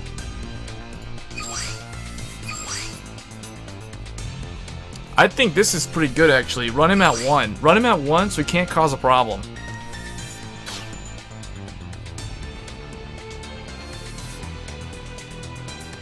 Yeah, I know. So can the Amber Dragon one. Like, that's why I was saying those are the best ride chains in the game. Duke is not the same ride chain. Okay, Blaster Dark is in what's known as Type 1 ride chain. Or Type 0 ride chain. It's Type 1 or Type 0, I forget the numbering scheme. It doesn't matter. We'll call it Type 1. Enigman is a Type 1. Amber Dragon is a Type 1. These are the best ride chains in the game. Then let's talk about Type 2 ride chain. Type 2 ride chain is Spectral Duke Dragon, Riviere, basically any ride chain that says when you ride the grade 1, you check top 7 cards and add the grade 2 or the grade 3 to your hand. That's the Type 2 ride chain. That's what I'm calling them. I don't know if that's what... Look it up in the Wikia. Look up ride chain. You'll see exactly what I'm talking about. There's more than just those. There's another ride chain. I guess Type 0 is Galahad and Tsukuyomi. And that one is also worse than the Blaster Dark one. And then there's another one that comes later on, which is Coral. Not Sanctuary Guard, but it's the Royal Paladin ride chain that's in Break Ride season. It comes out around like Minerva, sometime around there, way later on in season 3. And also, the Link Joker Schwarzschild ride chain is also the Type 4 ride chain, or Type 3 ride chain. So there's another type of ride chain that we haven't seen yet in 0, which will come out later on. I think Coral is the first one that's that style, if I remember correctly.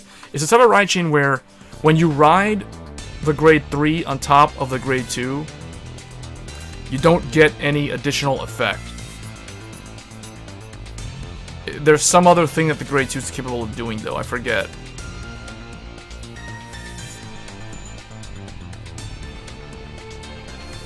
Chrome Jailer must be an old Shadow Paladin. No, Chrome Jailer is designed to work with Spectral Duke Dragon. Okay, when Chrome Jailer comes out, the card that you change is Bot Car or Gigantech Destroyer. You take one of those two out and you replace it with Chrome Jailer as the heal trigger. Do you think they will nerf Link Joker? Honestly, I have no idea how Link Joker is supposed to work in Zero. I don't even want to think about how it's gonna work, because to me it doesn't. If it does what it does in the real card game, I can see there being a serious problem with the game, because unless, I mean, they'll have to rework a lot of Link Joker cards to make it fair, because when you think about it, if you Chaos Breaker Dragon, you use his skill, or okay, just talk about Infinite Zero Dragon. Infinite Zero Dragon's skill. When you break right on top of him, no counterblast. Just lock one of your opponent's back row, lock one of your opponent's front row interceptors. So now they only have one interceptor. It gets even worse when there's Chaos Breaker Dragon, because you break ride on top of Infinite Zero, you do the lock, and then you use Chaos Breaker Dragon's skill to counterblast one, discard one card from hand, and choose one of the opponent's rear guards and lock it. So you lock their second interceptor, so now they have no interceptor in the front row until the end of their next turn, which basically means now you have a 21k Vanguard because you are on break ride, and you have 2 more attacks. You get 3 attacks to your opponent, and one of them is a 21k Vanguard, and that doesn't even count the booster behind him. So I feel like that's a problem. To me, that just doesn't really seem fair. I mean, maybe it'll work out somehow. I mean, if you think about it, you attack them, they go from 11 to 16, then you attack them with your 16k line, and they go to 21 or 26, but then you can still hit over them with your Vanguard. So I don't know, to me that doesn't seem right. Maybe it'll be okay though, because it is a break ride skill, so it's kind of late game. And as far as I remember, Link Joker doesn't have the self-damager cards. Maybe they do, but I don't remember them.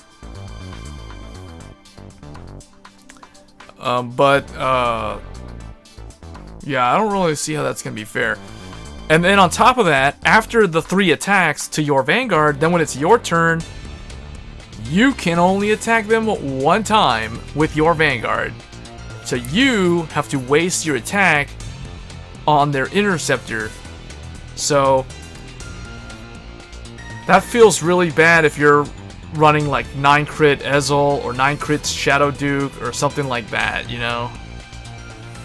Or just any deck in general, because you can't attack them with your interceptors until your following turn. So, I mean, at least they get unlocked, but then Chaos Breaker does his limit break, and he Soul Blasts 1 and retires your interceptor and draws 1 card, then retires your other interceptor and draws another card.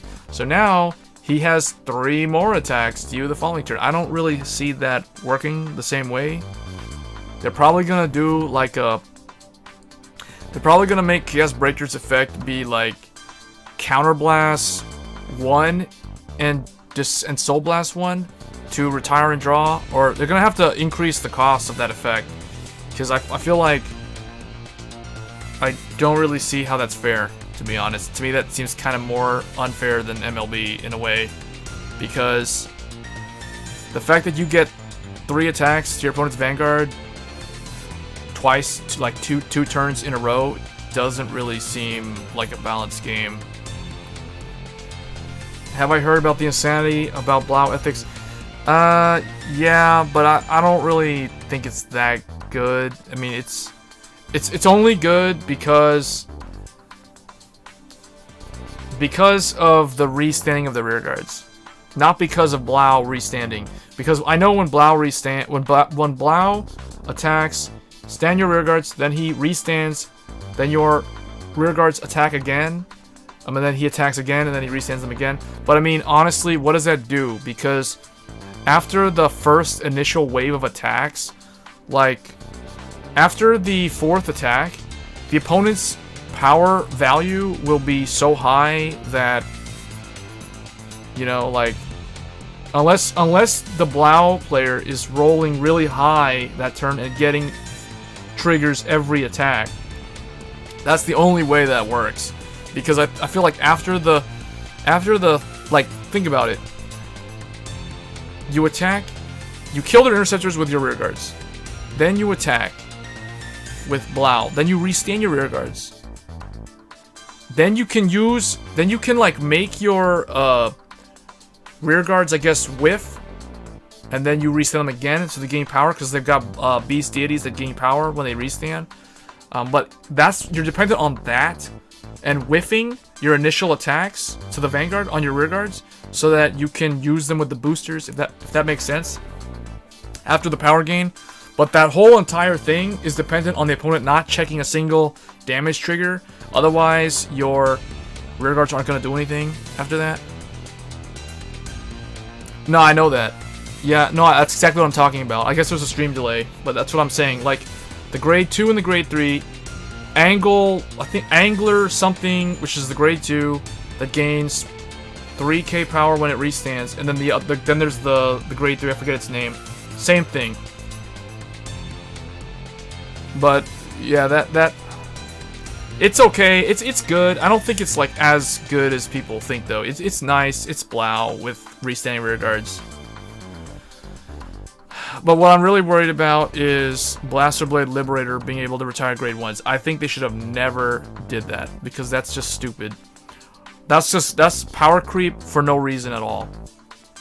Because honestly, that means the Blaster Dark Revenger is going to have the same exact effect because the two of them in the real card game always had the same exact effect. The original effect of Blaster Blade Liberator was when this unit is placed on rearguard circle, counterblast 2, retire one of your opponent's front row units. Front row units. It can be grade 1, 2, or 3, or 0, all in the front row though. Liberators are actually pretty underwhelming. Really? They sound really good on paper though. Being able to search Blaster Blade Liberator, the Ganslot Break Ride to me seems kind of busted. I honestly don't think they should have gave him the ability to search Blaster Blade.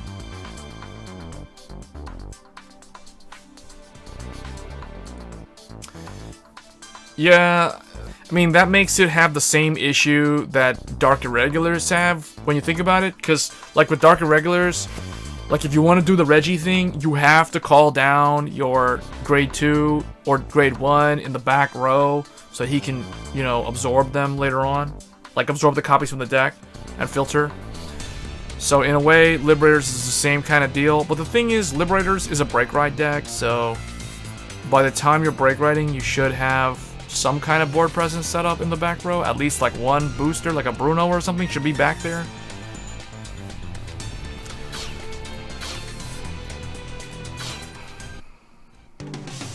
Why can't they just nerf him? Nerf who? Nerf Gancelot? They should have never given him the search effect. If they're gonna buff Blaster Blade Liberator, they shouldn't give Gancelot the search effect. Either give him the search effect, but don't make him retire boosters, or don't give him the search effect, but I guess he can retire boosters? I don't know. I don't think he should retire boosters at all, though. I think that's completely wrong. That doesn't make for a balanced deck at all. Now, am I missing VP? Do I not have to take those? Okay.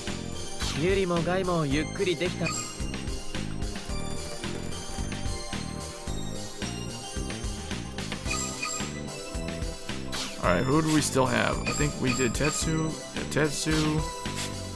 How far are we on Christopher? Oh, we're getting close to Polaris. Well, I'm probably gonna have to craft Leopold though. But I'm probably gonna wait like until the beginning of next month before I craft anything for Great Nature.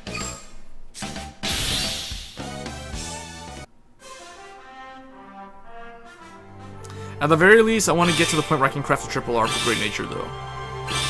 Because I haven't put any work into them at all. Until now. Until trying to craft something for them.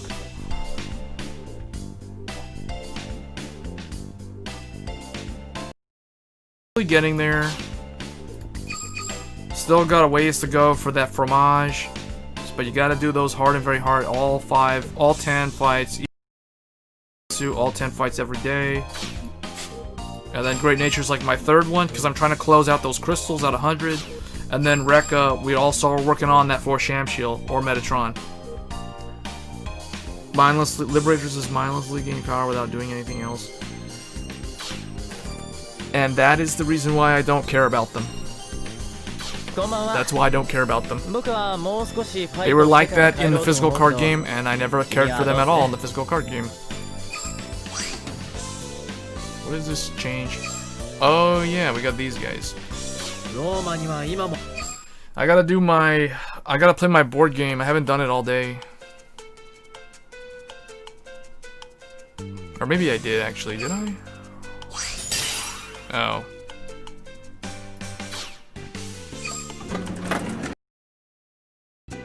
Erase word, send it, restamp, that's great. The thing is, Narukami has always been tier 1. Like, currently, right now, in Global, Narukami is tier 1, guys. Like, Eradicators doesn't change anything for them.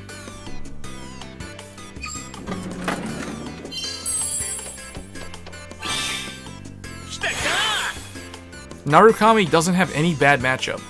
Think about it. Neonectar event, I think, is on the 15th of the month. It's right after the Vermilion season ends. So it'll take place during the following season.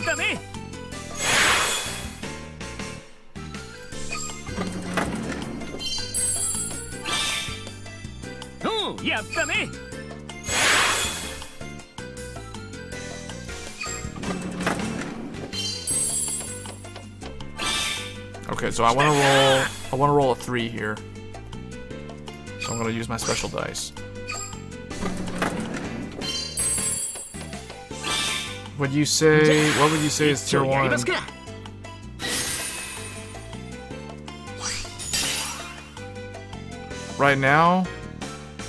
Right now, definitely Narukami. I know that. Yeah, I guess technically MLB is also tier 1. Again, it depends on how often you see it. Tsukuyomi is not tier 1. Tsukuyomi is not tier 1 because it can't be tier 1 because no one plays it. How can you claim it's tier 1 if no one's playing it? Spike Brothers are tier 1. So I'll list them off. So from my perspective, I would say in Global, Pale Moon is tier 1, particularly the Dreamy Fortress deck, that's tier 1. Narukami's tier 1, Spike Brothers are tier 1. MLB is tier 1. Dote is still tier 1. Shadow Paladin is an interesting one because I guess they're tier 1.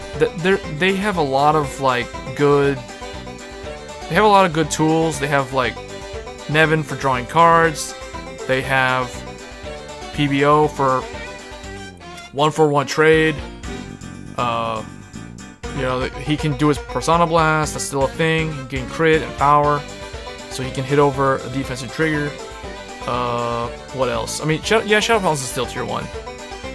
They seem like they're tier 1. And then I guess am I missing out on anyone? Okay, Ezel also to me can kind of also be tier 1, although I feel like Ezel is like Reiji in terms of being a high roll deck, but unlike Reggie, Ezel at least can do things in the mid game that can ultimately make him win the game, whereas Reggie can't really do anything until he either gets the bike or the chariot or the carriage to have a critical. One of the three needs to have a critical, or he himself needs to get the 15th soul. And there's a lot of moving parts in that deck. Yeah, so I don't know. The other deck that's probably also tier 1 is Battle Sisters. Battle Sisters also feels like they're tier 1. Indra, I can't comment on Indra because I haven't played it on ranked yet. But honestly, I think Indra with Vermilion and the Desert Gunners is probably just as viable as Vermilion and Dungaree. I mean, is it really that different? I mean, we can look at the deck list. I think Indra might also be tier 1. Because the thing is, people are gonna be like, well, okay, you need to run the nobles. Well, yeah, we're running the nobles, but we're also running Vermilion. I mean, why would you not run him? That's like saying, run Battle Sisters without Silent Tom. Well, why would you not run Silent Tom? It's that good. So, I think, okay, this is still tier 1, this deck. Maybe I could take out, like, drop one of these for another Death Scythe, or a Garuda, or not run Death Scythe. But, you know, this is still good, because you still run all 8 of your Desert Gunners. You still have your Vermilion when they're at 5 damage. You do your Limit Break. Indra gains crit. I mean, it's kind of gimmicky, but you have this guy to copy the name. You have for Indra. You have Vayu for nobles. You have Kali as a noble.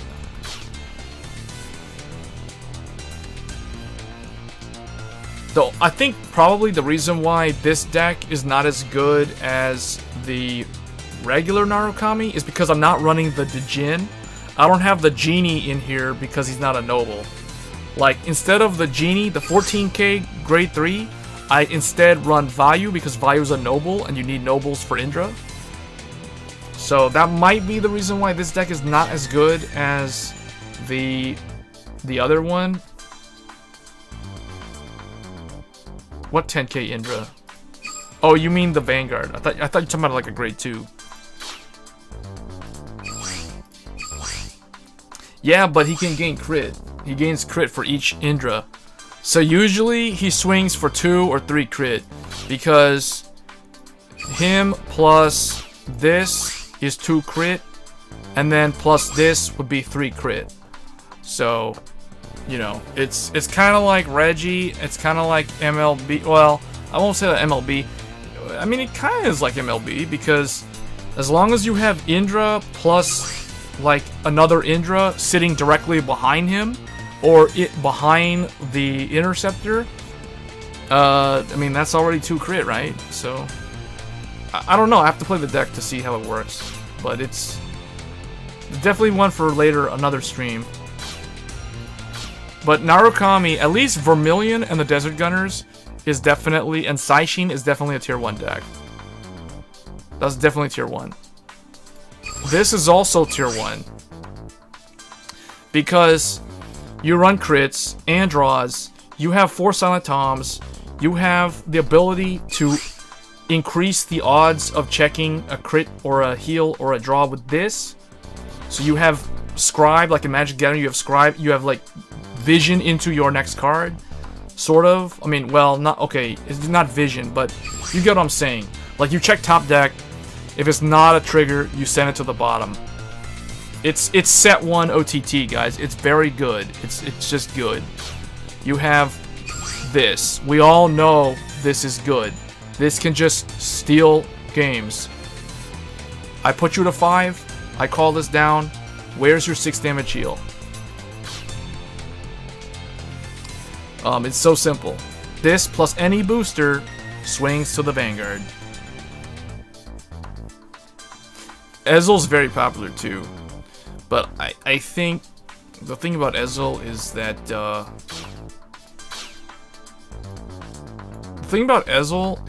it's kind of, I don't know, it's good, but I don't think it's like tier 1 good. I think it's like 1.5.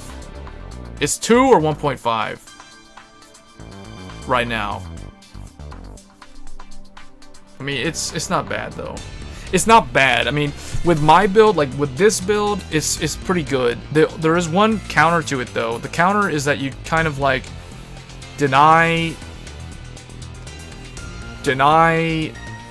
the Ezel the limit break, but it's not a terrible thing because you run damage adders. You should be running 5 or 6 damage adders, or maybe even more. But yeah, and Pelennor too. You got the Pelennor play to try to seal the deal.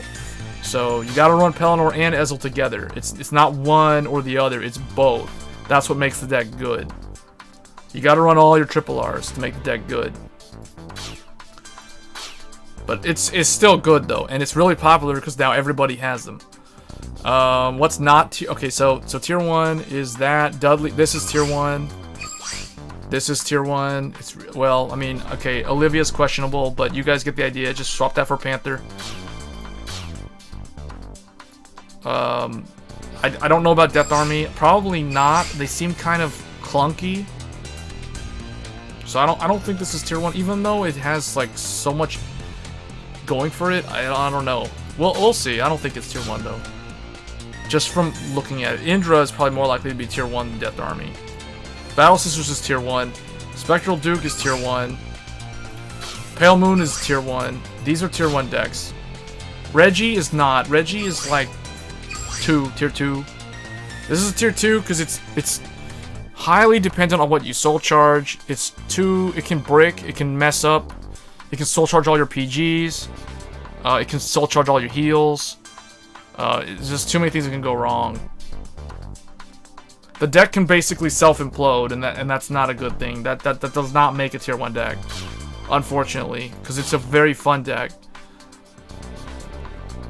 Solus OTT is not tier 1. I mean, they have Silent Tom, but they kind of, like, they don't have an 11k Vanguard.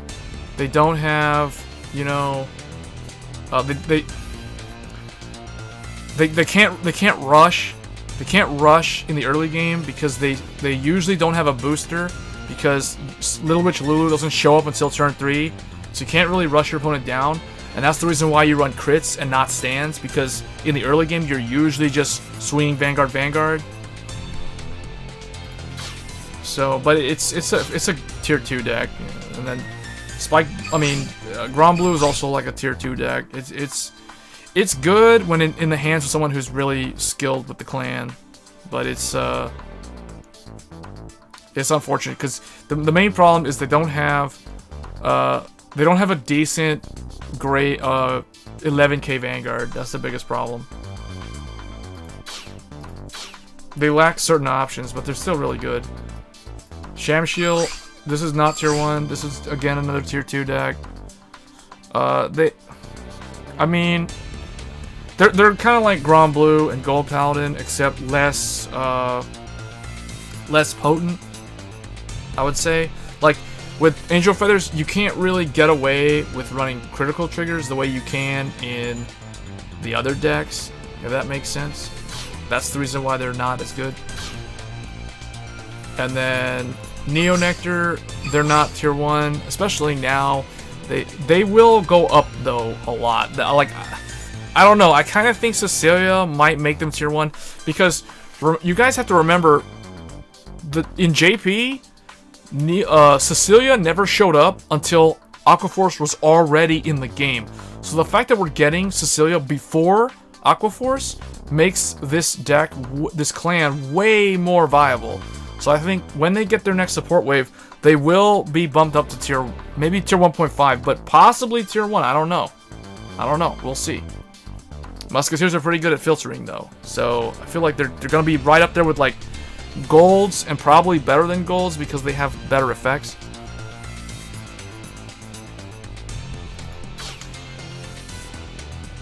I tried stands with them. It's okay, but I feel like as long as you have Ermiel, 9 draw is just as good. In fact, I don't know. I feel like you could also try running criticals instead of the stands and see how that goes. Because, well, no, yeah, I can see why you'd run stands over crits in Angel Feather. Because you wouldn't want to... Because you would try to get extra attack in with Ermiel or something. And then Bermuda, right now, currently, is... They're definitely not tier 1. So, and then Great Nature is also not tier 1. Although I'm missing like everything, but yeah. And that's basically the state of the game. So you have Spikes, you have Pale Moon, you have Shadow Paladin, Kogero, OTT, and Narukami. Those 6 I think are the tier 1. Oh, and MLB. But MLB is kind of, you know, just kind of there. We don't really talk about that deck.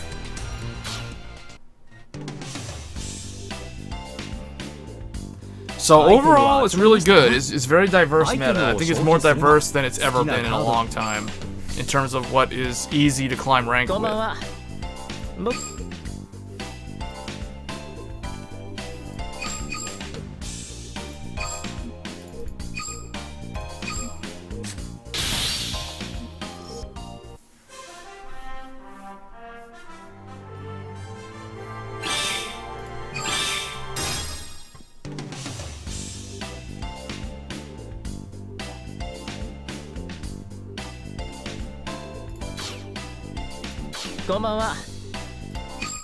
Alright, wait, I gotta do my dice rolls, and then I think that's gonna be it for this stream.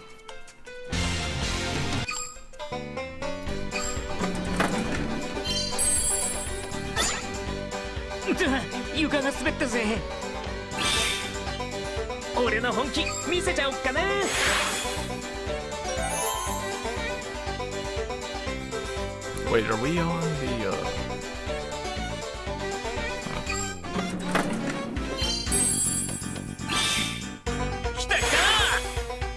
No, they definitely have a use. They're your win condition usually. You gotta run the Desert Gunners.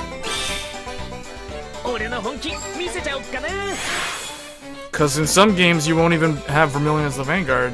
There'll always be that game where you have to ride Dungaree or you have to ride Thunderbreak Dragon. Or that Goku clone. 1, 2, 3. I need a 3. Oh, I don't have one. Oh, I rolled it.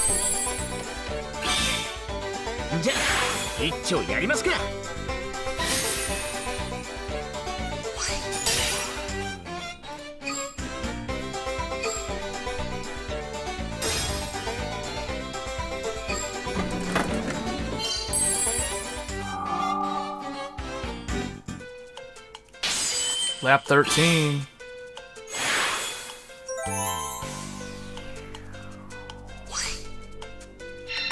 Come on, can we get the quintuple? One away. What do you guys think? Do you guys prefer these board games over the clan events, or do you like the clan events more?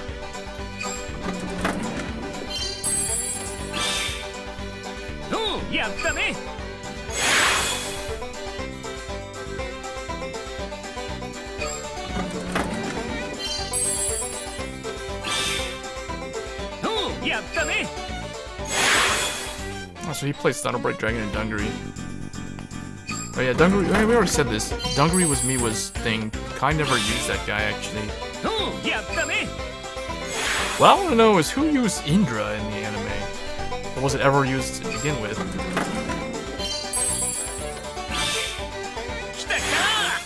I think Dauntless Drive Dragon will work the exact same way.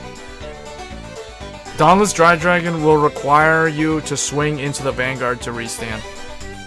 You can't restand if you swing into a rear guard. I think that's how it'll work. Wait, so we got only... If I roll 1, then I roll a 2, I can get cards. If I roll... I think it'll get the same result. Wait, oh, if I roll a 2, I can get points. If I roll a 1, I get a card. So I can either get... Roll 1 and roll 2 and get 2 cards, or roll 2 and then 1 and get points and a card. I think I'm gonna go for the points, so I'm gonna roll the 2 and then the 1.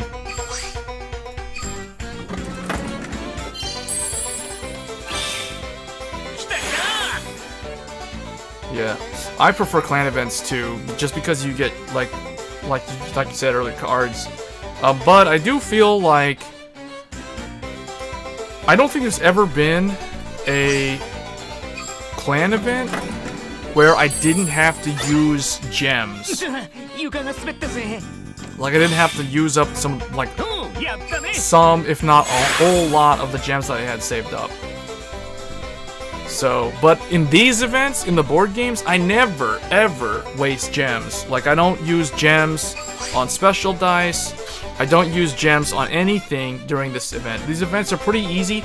As long as you do the board game every single day that it's available, you should be able to afford every single one of the skins and the home screen skins and the sleeves. Like, the only thing that you might not be able to get, you won't be able to get the packs, and you won't be able to get maybe, you know, like the My Room coin, the Premium coin, but no one really cares about that stuff. So, I mean, you'll be able to get the items, and you'll be able to get, like, all the important stuff, like this stuff, for instance. And you don't have to use up any gems to do that. You just do it every single day.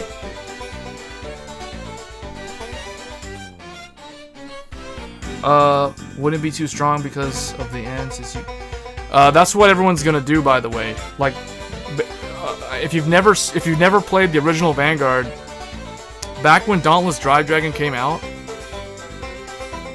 Oh well, never mind. You're saying you think you have the same ability, so you would know. Yeah, no, it's not gonna be too strong. Basically, what they'll do is they'll attack the Vanguard, use Dauntless to restand, then attack the Vanguard again, and if it hits, then they Persona Blast. That's how it's gonna work. You can't do... I'm trying to think, like, you can't do the end into a rear guard, then use the Persona Blast to restand. I think if you do that, you're not allowed to activate the Dauntless Drive's restand effect.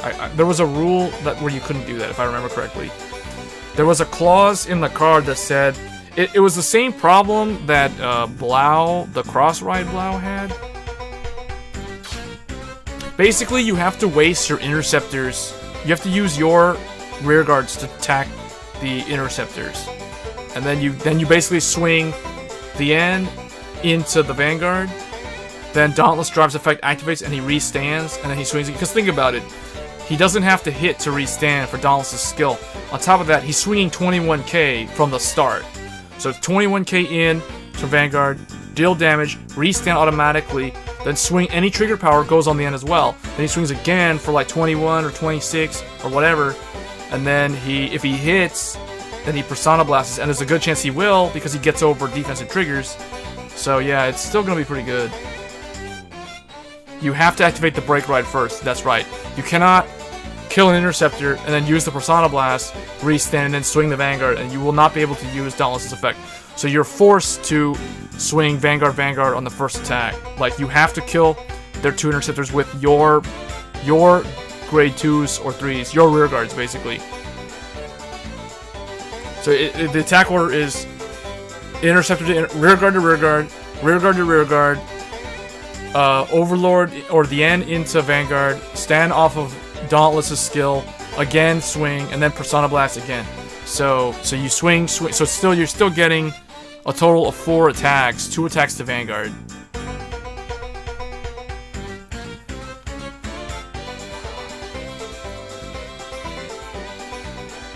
I don't think so.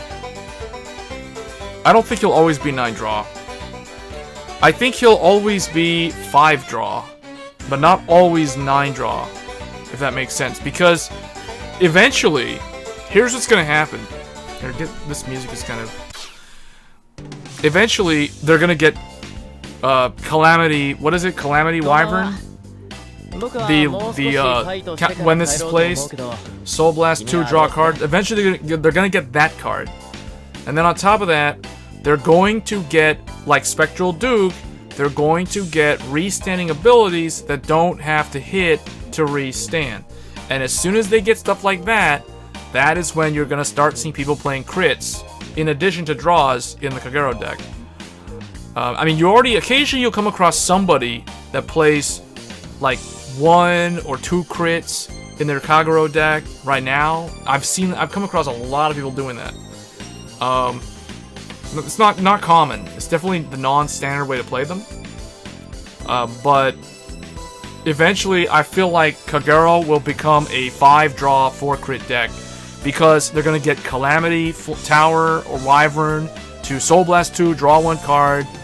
They're still running 5-draw, plus they got restanding Vanguards that don't have to hit the Vanguard to restand. So in that scenario, why would you not run crits if they can PG you and you're not punished because they blocked you? Because you're going to restand up off of Dauntless' skill anyway. So it's like, why not run the crit, right? I mean, the worst case scenario, you swing on the Break Ride, like you swing Dauntless Break Ride on the end, and you check a crit, and then they PG you because they're at 3 or 4, then you re-stand up anyway, then you swing again. How is that bad? How is that bad that you're running crits? Like, what are they gonna do? PG you a second time? If they have one, good. Then you can't do your Persona Blast. If they don't, guess what? They just took 2 damage, and now you're Persona Blasting and you're re-standing up. So, I think crits will be good once Dauntless shows up.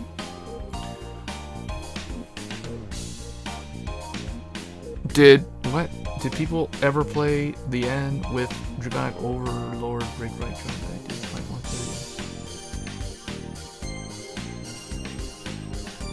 You mean in the physical card game? You're talking about Overlord, Season 3 Overlord with the end? I don't think anybody ever did. I think they played him with Dauntless. I know they played the end with Dauntless, but I don't think I've ever seen anybody playing the end with the Overlord Break Ride. And I think the reason is because he wasn't really designed to work together. I mean, technically, they do work together because they still cross-ride. But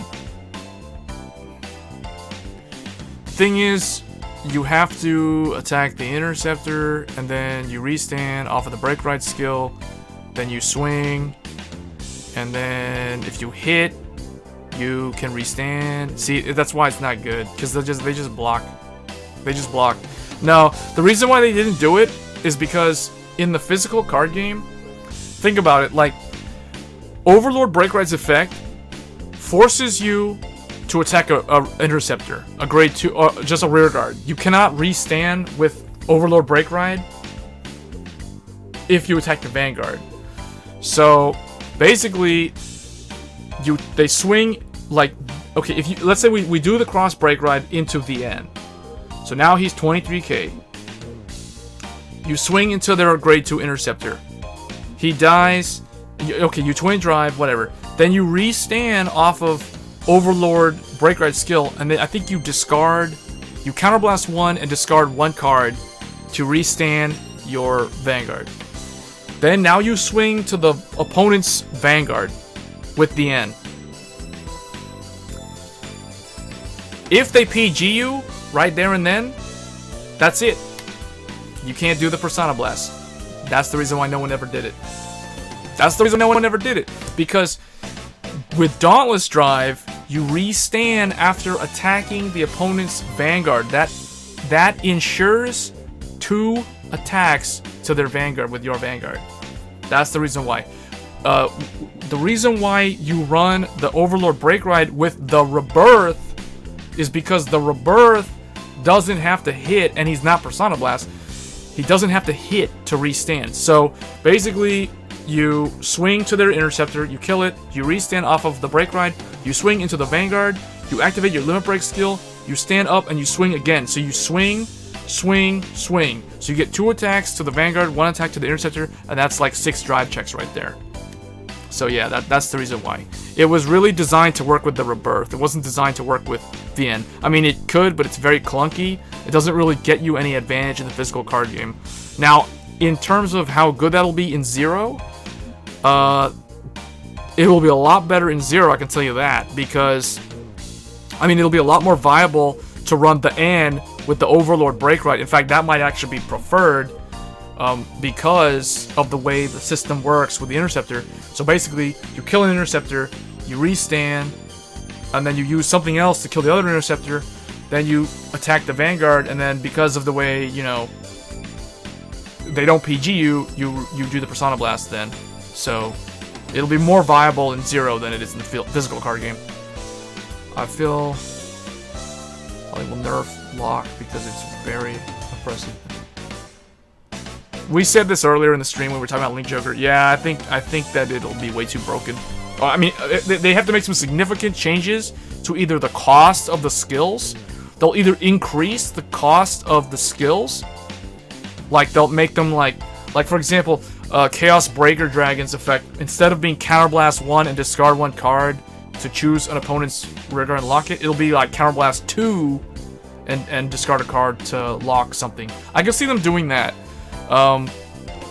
Infinite Zero is gonna be extremely broken with Chaos Breaker Dragon, and I think Chaos Breaker Dragon's Limit Break skill might have to be reworked, where I think what it'll do is, like, it'll basically, they'll probably just make it like Messiah's skill, where when the opponent's unit is unlocked, you can Soul Blast 1 to draw 1 card. I think they'll make him do that. I don't think that they'll make him retire the opponent's unit and draw a card. I think it'll only be draw a card, and the guy gets to live, because think about that. That's way too busted if that's the case. Like, not only do you lock a booster, you lock an interceptor, and then you can use Chaos Breaker skill to lock the other interceptor. So you basically get 3 attacks where your Vanguard attack is already a 21k attack to their Vanguard, and then on their turn they can only attack you with their Vanguard, which means they have to kill your grade 2, so they waste an attack to your grade 2. Then their stuff unlocks, and then you blow it up, and then you draw cards off of it, so then it's your turn. You get 3 more attacks to their Vanguard. To me, that doesn't seem fair at all. No, Link Joker will be in the game, but the effects are gonna have to be changed in a way that is fair, because I feel like, yeah, the lock mechanic doesn't make any sense in this game, to be honest. If they just throw it in the way it is, then 6 attacks to the opponent's Vanguard, like, over the course of 3 attacks to the opponent's Vanguard per turn, for 2 turns in a row, to me, doesn't really seem like a balanced game. and then on top of that, the opponent has to, like, kill one of your grade 2s with their only attack. So if they're running crits, they waste a crit. Or if they run stands, they waste a stand. Yeah, I don't know, they might nerf Chaos Breaker and make him only lock back row, like Nebula Lord. I think it'll be something like that. It might be a Counterblast 2 effect like Nebula Lord, I don't know. I feel like Nebula Lord will be okay. Like, Nebula Lord will be balanced in 0. Chaos Breaker Dragon, in my opinion, is the one that's not going to be balanced at all, if they just throw him in as is. They have to add the unlock feature to make it balanced. What do you mean the unlock feature? We already know Ezel Scissors and Monarch Alfred are hard counters to Link Joker. Oh, well, actually, now I think about it, in Brilliant Strike, BT14, Brilliant Strike, the set that had Minerva and Grand Ezel Scissors, they released promo cards for all the clans, at least the ones that had cards in that set, that had anti-Link Joker effects. They had, like, when this unit is placed on Rearguard Circle, choose one of your units and unlock it. They had stuff like that for Murakumo. They had stuff like that for, and you could use that card to combo well with Yakivo Reverse. It was like the something Fox. It was a grade 1, 6k or something. They'll probably release those cards as like rares or commons. And then like with each set release, like clans will start getting those cards, and then people will start teching those cards in, I guess. But the thing is, it's only good against Link Joker. I mean, it does help the reverse version of that deck, though. Like how the Fox helps Yakivo Reverse basically do his thing, lock 2 things, get his front row powered up and stuff, and then he can call the Fox, unlock something, then lock the Fox and the other thing, and now he unlocked his whole back row, and then his stuff is like all powered up. So yeah, they can do stuff like that. Lock lasts until the end of the player's turn. Who use lock, make it lock the back row only. No, because that won't do anything. If they do that, then what's the point, right?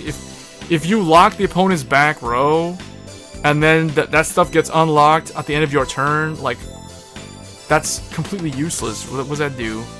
That's dumb. I'm pretty sure they're gonna be able to lock interceptors, but you might be right.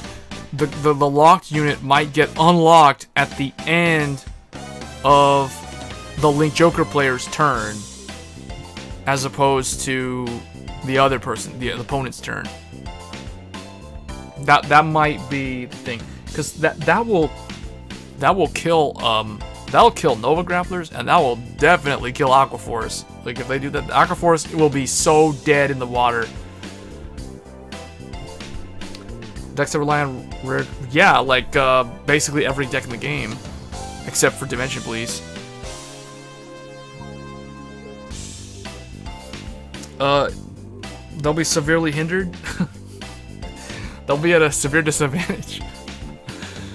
Alright, but anyway, you guys, that's gonna be it for me on this stream. Let's see, I would have liked to have gotten Legend 8. I was one away, but I don't really care too much about this season. I'm not planning to climb past Legend 20. I mean, I'll get Legend 10, so I just have one copy of that Vermilion, but I don't really care about that Vermilion, since I already have a playset.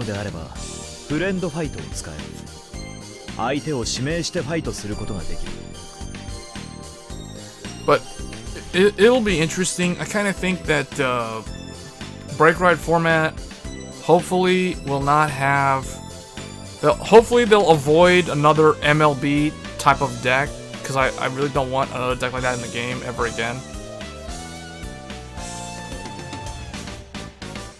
But that's going to be it for this stream. Thanks everybody for sticking around in the chat. We'll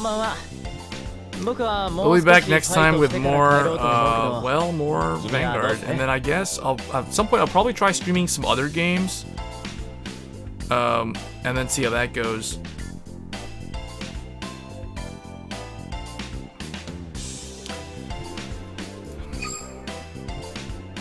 Yeah, I think that the next time that I'll actually try to finish in top 1000 is during the Coral season.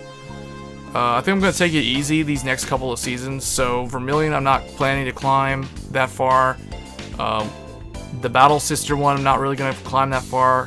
And then whatever the one after that is, what is it, Maelstrom? No, not Maelstrom. Yeah, I don't even know what the next one is. It's something, it's the Battle Sister, then I think it's, what is it, Maelstrom? Now I gotta look it up. I forget what the order is.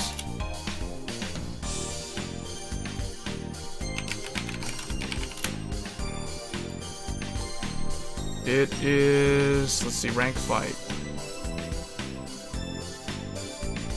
It is... Oh, Dayusha.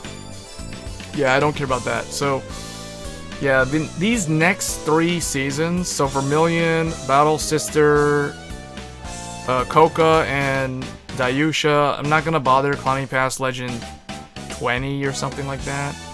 And then Coral, I'm gonna try to get a playset of Coral, just like because I've already done it for the other 2. I might as well get Coral also, because I mean, where is it? It's all because I got 4 Reindeer, and then I'm like, okay, I gotta get 4 Riviere now, and then now I gotta get 4 Coral.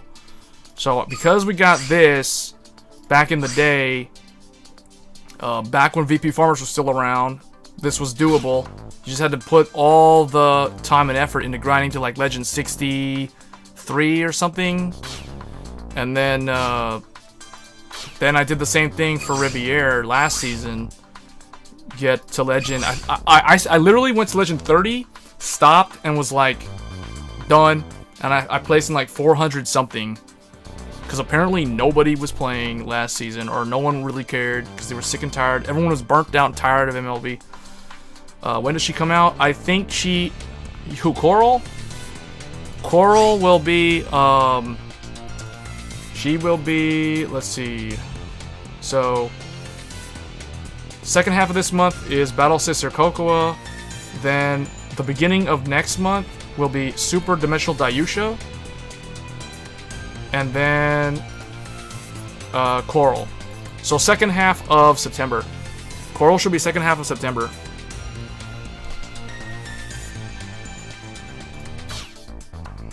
So that's the next time that I'll attempt to... And at that point, Aquaforce will be in the game, so I'll be climbing using Aquaforce.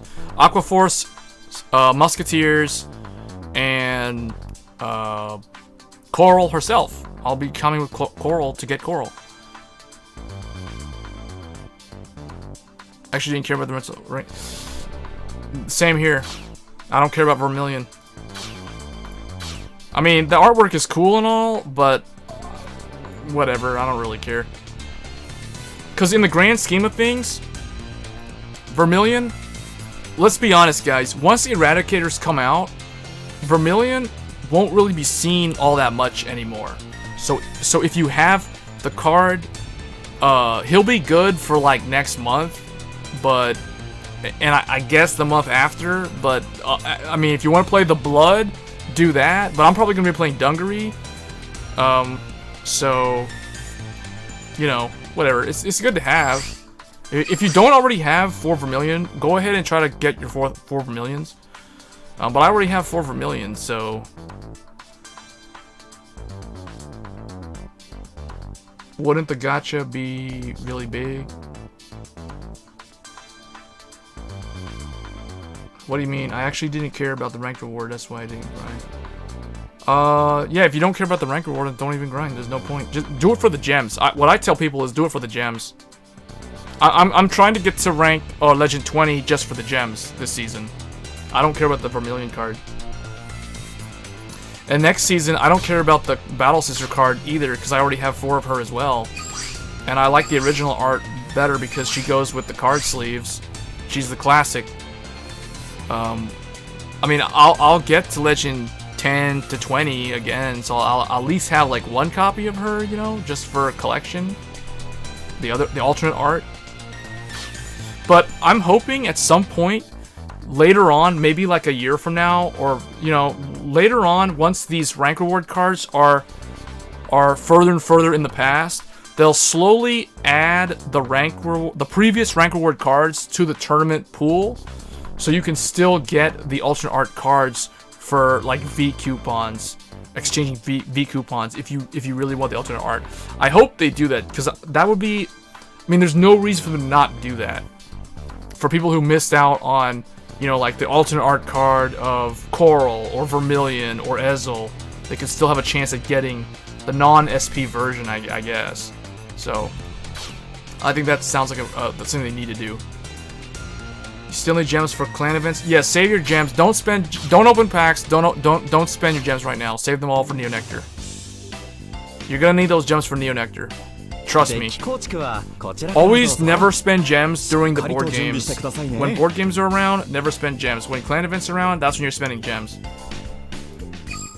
And you're only opening packs like at the beginning of the month, or if it's guaranteed, like for a raid up or something, for a particular clan, then you would roll gacha if you really want to play that clan and you're missing some cards. But other than that, like, you should not be spending gems or opening packs, like, unless there's a real important reason for you to do so.